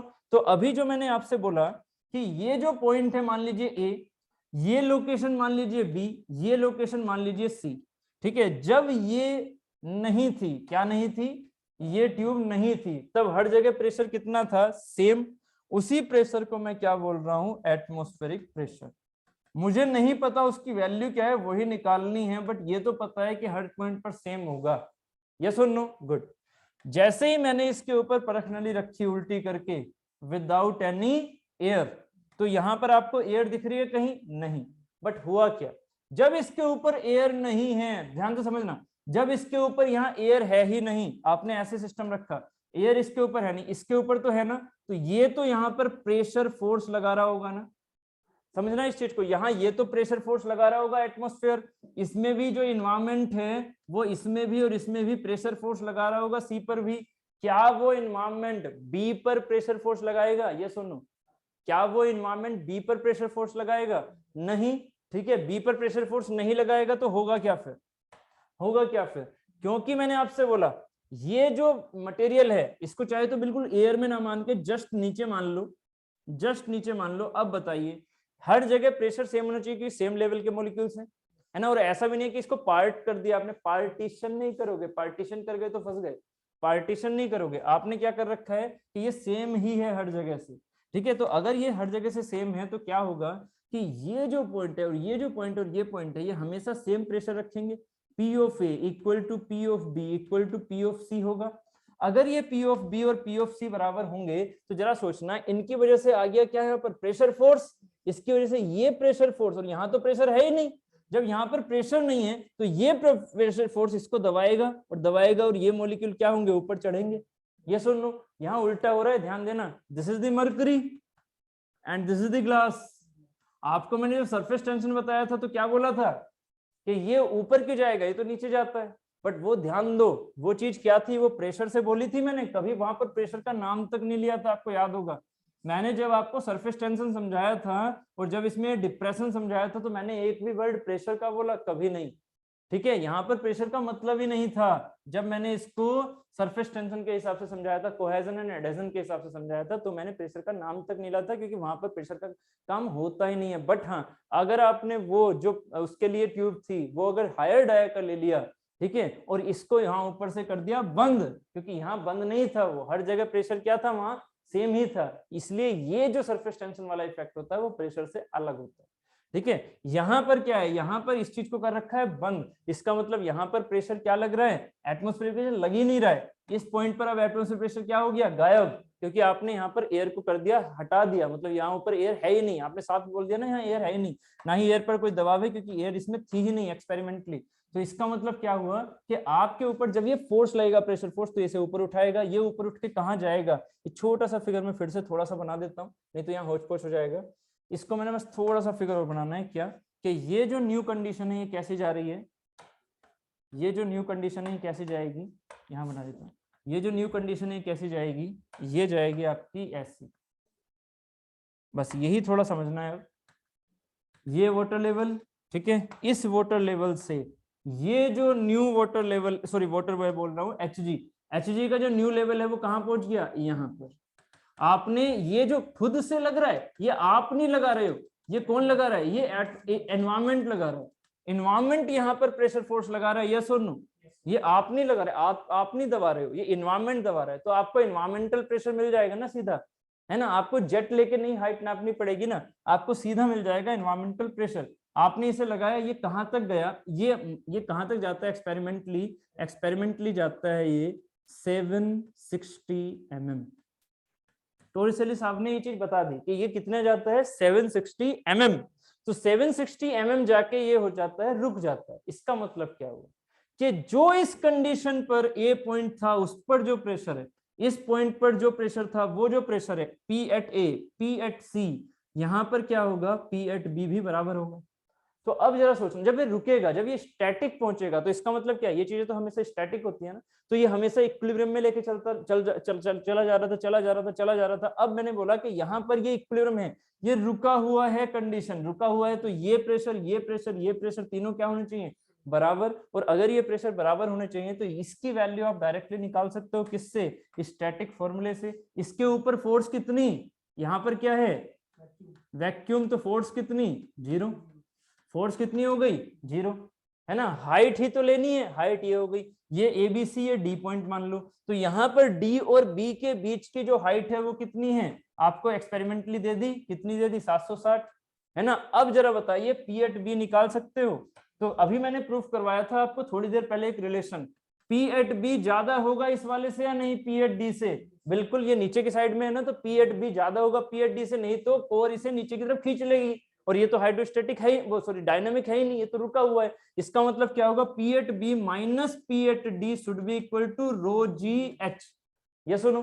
तो यहाँ पर पी एट बी की वैल्यू मुझे पता करनी है, ठीक है, पी एट डी की वैल्यू कितनी हो गई, 0, पी एट बी माइनस 0 बराबर रो जी एच। अब ये रो की वैल्यू कितनी है, यहाँ पर रो की वैल्यू है 13,600, ठीक है, इसकी वैल्यू कितनी है, सीधा रख देता हूँ 13,600 इंटू 9.81 इंटू एक्सपेरिमेंटली ये कितना निकल के आ गया 760 mm, मतलब 0.76 मीटर, है ना, 760 mm मतलब 0.76 मीटर। तो पी बी की वैल्यू डायरेक्टली निकल के आ जाएगी, ये इसी को कैलकुलेट करोगे तो ये निकल के आएगा 1.01325 इंटू 10⁵ न्यूटन पर मीटर स्क्वायर।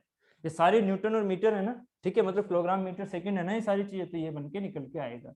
यहाँ पर एक चीज इंपॉर्टेंट है, ये पीडी की वैल्यू क्या एक्चुअली 0 होगी, एक्चुअली 0 नहीं होगी, क्यों, क्योंकि आपको एक चीज और याद होगी, कल मैंने समझाया था जैसे जैसे प्रेशर की वैल्यू कम करते जाओगे वो बॉडी जो वो फ्लूइड है वो किस में कन्वर्ट हो सकता है, उसका बॉइलिंग हो सकता है, वेपराइजेशन हो सकता है। यहाँ पर इस मरकरी के ऊपर एटमॉस्फेयर था तो ये बॉयल नहीं हुआ, कितने पर 25 पर, 25 है ना टेम्परेचर, तो अराउंड जो आपका स्टैंडर्ड टेम्परेचर मान रखा है हमने नॉर्मल वाला, तो ये 25 था, 25 में 1 atm पर तो नहीं होता है वेपराइज, बट ये जो बॉडी है ये तो 1 atm पर नहीं जा रही है ना ऊपर, है ना। इस पर तो वैक्यूम टाइप का हो रखा है, इसका मतलब 25 पर क्या हो जाएगी, बॉयल। और अगर ये बॉयल हो गई तो यहाँ पर क्या होगा, मरकरी वेपर। ये क्या होगी, मरकरी वेपर होगी इसमें। और अगर मरकरी वेपर बन गई तो वो प्रेशराइज करेगी या नहीं, इसे करेगी। बस मरकरी इसीलिए ली जाती है क्योंकि इसका वेपर प्रेशर, याद रखना मरकरी क्यों ली जाती है, ये क्वेश्चन आ जाता है। तो मरकरी बैरोमीटर में क्यों यूज की जाती है, वाटर क्यों नहीं यूज कर लिया। मरकरी एक ये बेसिक रीजन है इसका कि vapour pressure of the mercury क्या होता है, negligible. Vapour pressure of mercury क्या होता है, नेग्लेजिबल। इसी वजह से यहाँ की जो वैल्यू है वो हमें एब्सोल्यूट सेंस में मिल रही, नहीं तो हमें मिलेगा क्या, डिफरेंस। ठीक है, ये जो वैल्यू आती है ना, ये होता है बेसिकली डिफरेंस। बट क्योंकि डिफरेंस में ये वैल्यू हम नेग्लेजिबल मान लेते हैं, इस वजह से हम एब्सोल्यूट एटमॉस्फेरिक प्रेशर की वैल्यू बता देते हैं। एब्सोल्यूट मतलब एटमॉस्फेरिक प्रेशर खुद में एक एब्सोल्यूट है ना, ठीक है। तो रेफरेंस से इसकी वैल्यू हमें एब्सोल्यूट वाली मिल जाती है, जिसे हम एटमॉस्फेरिक प्रेशर बोल देते हैं। बट यहाँ पर कुछ अजम्पशन है कि हमने वेपर प्रेशर उसका नेग्लेक्ट माना है। दूसरा, इसकी डेंसिटी ज्यादा होती है, इस वजह से हाइट ये कम कवर करता है सेम प्रेशर डिफरेंस के लिए। अगर डेंसिटी कम होती तो हाइट को ज्यादा होना पड़ता है इतने के लिए, बिल्कुल। बस यही ड्रॉबैक है वाटर में। वाटर की डेंसिटी क्या है, 1000, जबकि इसकी डेंसिटी 3600। तो इसकी हाइट क्या होगी वाटर की, बहुत ज्यादा बड़ी, इस वजह से परख नली लेनी पड़ेगी बहुत ज्यादा। ऊपर से दूसरा क्या होगा, जब वैक्यूम करोगे तो वाटर बॉयल हो जाएगा, तो वेपर प्रेशर ज्यादा देगा वो। इसलिए एक्यूरेसी वाटर के सेंस में नहीं आती है बैरोमीटर के अंदर। उम्मीद है यहां तक कि क्लियर हुआ। बैरोमीटर के अंदर एक्यूरेसी नहीं आती, इसीलिए हम यहाँ पर क्या यूज करते हैं, मरकरी। ये क्वेश्चन डायरेक्टली आया हुआ है एई में भी और गेट में भी, ये वाला सेंस है। ठीक है, तो इसलिए थोड़ा सा ध्यान रखना इस चीज को। ठीक है, तो अभी हमने क्या निकाल लिया, पीबी की वैल्यू निकाल ली, मतलब हमने एटमॉस्फेरिक प्रेशर की वैल्यू निकाल ली। इसी को तो हमने पीएटीएम बोल दिया। क्यों बोल दिया, ये पीवी जो दे रहा है यहाँ पर, वो पीवी किसके बराबर है, पीए के। और पीए पर क्या है, पी एटमॉस्फेयर, है ना। और पीसी के बराबर ये भी क्या है, पी एटमॉस्फेयर। तो सीधी पी एटमॉस्फेयर की वैल्यू आ गई इससे, इस अरेंजमेंट से। This is the barometer simply. ठीक है, तो बैरोमीटर क्या यूज करता है, क्या निकालता है बैरोमीटर, सिर्फ और सिर्फ एटमॉस्फेरिक प्रेशर। ये आपको मैचिंग में क्वेश्चन आ जाते हैं इसके, बैरोमीटर वगैरह के, बैरोमीटर, पीजोमीटर एंड मैनोमीटर, इनके मैचिंग में क्वेश्चन आ जाएंगे। तो बैरोमीटर क्या यूज करता है, एटमॉस्फेरिक प्रेशर बताता है बस, इसके अलावा कुछ नहीं। ठीक है, एटमॉस्फेरिक प्रेशर बता देगा, साथ ही इसमें क्या होगी, मरकरी की कुछ प्रॉपर्टीज है ना, वो याद रखनी है कि उसका वेपर प्रेशर कम होता है। दूसरा, वो क्या करेगी, ग्लास से अटैच नहीं होगी, है ना। वो क्या होता है, इसमें कोहेजन ज्यादा होता है, तो शेप कैसी बन के आएगी यहाँ पर, ऐसी। तो ग्लास में अटैच नहीं होगी, इसलिए हाइट में भी ज्यादा दिक्कत नहीं आएगी। ठीक है, नहीं तो वो फिर इसमें अगर अटैच हो गई तो फिर और ज्यादा बढ़ेगी वो। ठीक है, तो ये चीज हो गई। नेक्स्ट, ठीक है, तो ये छोटी छोटी चीजें ये मैं लिखवा भी दूंगा अभी। ठीक है, तो अभी हम चलते हैं थोड़ा सा यूनिट पे। यूनिट का हिसाब क्या है, अभी मैंने जो यहाँ लगे हाथ में बात करना चाहूंगा क्या, कि अगर आपने कहा मेरा एटमॉस्फेरिक प्रेशर जो इस केस में जब मैंने मरकरी भरा तो कितना आ रहा है, 760 mm। यस, समझना इस चीज को। अगर मैंने इसमें बीकर में पानी भर दिया होता तो ये कितनी हाइट देता। अगर मैं पानी भर देता तो आपको परख नली जो लेनी है, जो ट्यूब लेनी है, वो कितने हाइट तक वाटर को लिफ्ट करती। ये वाटर है, अगर इसमें कितने हाइट तक वाटर को लिफ्ट करती, सीधे अब आंसर लेने हैं आपको। बैरोमीटर के हिसाब से ये चीज मिल गई है, एटमॉस्फेरिक प्रेशर मिल गया है, जो कि हर एक सिस्टम के लिए सेम होने वाला है। चाहे वाटर ले लो यहाँ, चाहे ऑयल ले लो यहाँ, चाहे कुछ भी चीज यहाँ पर ले लो, आपको हमेशा उसकी वैल्यू मिलेगी, चाहे एयर ही क्यों ना ले लो। एयर के लिए क्या मिल जाएगी, एयर के लिए क्या मिल जाएगी, अब वो हाइट जो आप जेट से नापते, समझ रहे हो, जो जेट लेके जाते ना वहां पर और हाइट नापते, वो एयर की होगी, क्योंकि एयर को किसी परख नली में रखने की जरूरत है नहीं, वो तो खुद में एक सिलेंड्रिकल शेप दे रही है हमें ऊपर तक। जो ये वाला फिगर था ना, उम्मीद है समझ में आ रहा है मैं क्या कहना चाह रहा हूँ। जो स्टार्टिंग वाला फिगर था, कहाँ गया भाई, कहाँ गया, कहाँ गया, कहाँ गया, मिल जाए, मिल जाए, मिल जाए, मिल जाए, मिल जाए। अरे गायब हो गया, नहीं कहीं तो होगा जरूर, बनाया था तो होना चाहिए। ये रहा, ये जो मैंने आपसे बोला था कि ये वाली चीज, तो ये क्या है, 1 मीटर स्क्वायर आपने ले लिया, उसके हिसाब से ये हाइट ले लो। ठीक है, तो हाइट की वैल्यू आपको यहाँ से मिल जाएगी या नहीं, बिल्कुल मिल जाएगी। तो यहाँ पर एयर को कोई किसी परख नली में रखने की जरूरत नहीं है। ठीक है, वो तो खुद ही प्रेशर देगी ना एटमॉस्फेरिक। ठीक, तो बस अब ये अगर इतना समझ में आ रहा है तो अब जरा इनको कंपैरिजन करो। इस पॉइंट पर भी क्या है, एटमॉस्फेरिक प्रेशर, इस पॉइंट पर भी क्या है, एटमॉस्फेरिक प्रेशर, तो इस पॉइंट पर भी क्या होगा, एटमॉस्फेरिक प्रेशर, इस पर भी क्या होगा, एटमॉस्फेरिक प्रेशर। बस ये पॉइंट आपको मिल ही गया है, ये पॉइंट हो गया ए, ये बी, ये सी, ये डी। तो यहां पर फिर से लगा सकते हो वाटर के लिए, वाटर के लिए क्या लगा दिया, PV minus PD equal to rho of water into G into H of water. Yes और नो? ये बहुत इंपॉर्टेंट फॉर्मूला जो आप लिख रहा हूं। अगर यही चीज मैं मरकरी के लिए लिखता तो क्या लिखता, PB minus PD for the mercury, ये फॉर द वाटर। अगर मैं यहाँ मरकरी के लिए लिखता हूं तो ये चीज क्या हो जाएगी, rho of the mercury into G into H of the mercury. Yes सुनो, तो अगर मैं ये चीज लेके चला तो ये दोनों वैल्यू क्या होनी चाहिए, सेम, क्योंकि खुद में ये क्या है, पीडी तो मुझे 0 मानना ही पड़ेगा, है ना। और ये हो गया हमारा एटमॉस्फेरिक प्रेशर, तो पी एटमॉस्फेयर दोनों में सेम आएगा। ठीक है, तो rho water g h water equal to rho h g g h g. ठीक है, एच एच जी। ठीक है, ये बहुत इंपॉर्टेंट रिलेशन है। ठीक है, ऐसे रिलेशन आपको ना जनरली क्वेश्चंस करने में हेल्प हो जाते हैं और क्वेश्चन देखने में बहुत ट्रिकी लगते हैं, जबकि ये सेंस नॉर्मल होता है इनका। तो अभी क्या है कि अगर मुझे प्रेशर की value in the terms of H G चाहिए तो कितनी है, 760 mm ऑफ एच जी, ऐसे बोलते हैं इसे, 760 mm ऑफ एच जी, ये mm है। ठीक है, जबकि वाटर की हेल्प से एक एटमॉस्फेयर की वैल्यू कितनी होगी, जितनी ये हाइट आएगी वो mm आए या कितनी आए मीटर है ऑफ द वाटर। ठीक है, तो ये कंडीशन होती है हाइट के हिसाब से एटमॉस्फेयर की डेफिनेशन या यूनिट्स। पी की ना यूनिट्स एक नहीं है, करीबन 7 के आसपास यूनिट्स। जैसे पास्कल पढ़ते रहते हो, न्यूटन पर मीटर पढ़ते रहते हो, न्यूटन पर मीटर स्क्वायर, एटमॉस्फेरिक पढ़ते रहते हो, बार पढ़ते रहते हो। ठीक है, ऐसे पीएसआई होती है, ऐसे ही आपकी क्या होती है, टोरसेली होती है। ठीक है, टोर जिसे बोलते थे, टोर। ठीक है, वो बैरोमीटर साहब ने अपने नाम के हिसाब से रखवा दी थी। और एक क्या हो जाती है, हाइट के हिसाब से, है ना। तो हाइट ऑफ दी आपको वो चीज, वो लिक्विड जरूर बताना पड़ता है उसमें। हाइट ऑफ दी किसकी, मरकरी की है या हाइट ऑफ दी वाटर है। तो यहां बताइए वाटर की कितनी वैल्यू के हिसाब से मेरा एटमॉस्फेरिक प्रेशर आएगा, वाटर कितनी हाइट पर जाएगा कि वो एटमॉस्फेरिक प्रेशर दे। ठीक है, तो कितना जाएगा इस फ्रैक्शनली में, कितना जाएगा, कैलकुलेट करो। रो ऑफ वाटर 1000 इंटू 9.81, वैसे भी जी से जी कैंसिल हो जाएगा। ठीक है, इंटू एच ऑफ वाटर हमें निकालना है, बराबर इसकी वैल्यू अगर डायरेक्टली पूरी रखो तो पूरी रख लो, नहीं तो पहले मैं लिख देता हूँ। रो ऑफ एच जी कितना हो गया, 13600 गुणा 9.81 गुणा में क्या हो गया, एच ऑफ एच जी कितना था, 760 mm, मतलब 0.76। अब चाहे तो इसकी पूरी की वैल्यू लिख दो, ठीक है, चाहे 9.81 वगैरह काट के करो, वैल्यू आ जाएगी इसके around, h of water around आ जाएगा 10.3 मीटर। ये वैल्यू अराउंड निकल के आ जाएगी 10.3 मीटर। अब 10.3 मीटर की पर्सनली बनाओ जरा, सोच रहे हो। तो इसीलिए हम क्या यूज करते हैं यहाँ पर, इसीलिए हम मरकरी यूज करते हैं बैरोमीटर में, और वाटर हम डायरेक्टली यूज नहीं करते। बट ये जो यूनिट है ना, ये क्या बोलेंगे आप, प्रेशर की यूनिट क्या हो गई एक और, यहाँ से समझ में जो आ रही है हमें, प्रेशर की एक यूनिट और आ रही है। एक तो प्रेशर की यूनिट क्या हो गई, एक प्रेशर किससे डिफाइन करोगे, 760 mm ऑफ एच से, है ना। एक प्रेशर किससे डिफाइंड हो गया, ये किसकी वैल्यू है, ये 1 atm की वैल्यू है। ऐसे ही 1 atm की वैल्यू अगर वाटर की हेल्प से डिफाइन करोगे तो क्या बोलोगे उसे, इसे बोलोगे आप 10.3 मीटर ऑफ H2O या वाटर। क्लियर, तो ये दो यूनिट और जुड़ गई। ठीक है, तो यूनिट वाइज चीजें समझ में आ रही हैं। नहीं सागर जी, बिल्कुल नहीं होगा, जीरो नहीं होगा, बट उसको हम नेग्लेजिबल मान के चल रहे हैं, क्योंकि यहाँ पर इसीलिए ये नेग्लेक्ट होता नहीं है, बट अप्रोक्स में हम मान के चल लेते हैं, तो 10.3 हम यहाँ पर आंसर दे देते हैं। बट ये नेग्लेक्ट होता नहीं है यहाँ पर, इसीलिए एक्सपेरिमेंट में हम वाटर को लेते ही नहीं है।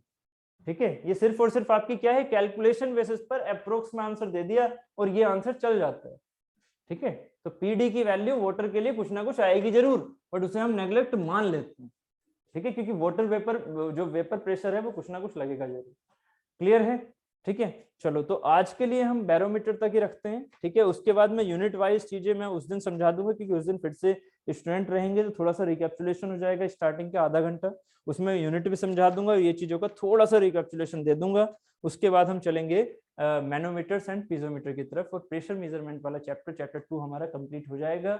जस्ट कंप्लीट होने के बाद हम तीसरे चैप्टर को उसी दिन स्टार्ट कर देंगे, हाइड्रोस्टैटिक्स। ठीक है, इसको स्टार्ट करने में ज्यादा टाइम नहीं लगेगा, फिर हो जाएगा हाइड्रोस्टैटिक्स। क्लियर है? तो आज के लिए इतना ही रखते हैं, क्योंकि अभी आप टेस्ट के लिए तैयार रहना, टेस्ट दे देना, ठीक है, घर से सभी ऐप पर जाकर टेस्ट दे देना। ठीक है, तो आज के लिए इतना ही रखें, बताइए, ठीक है, इतना काफी है? अच्छा, ठीक है, तो आज के लिए इतना ही रखते हैं, ठीक है, और फिर आप टेस्ट दे दीजिएगा।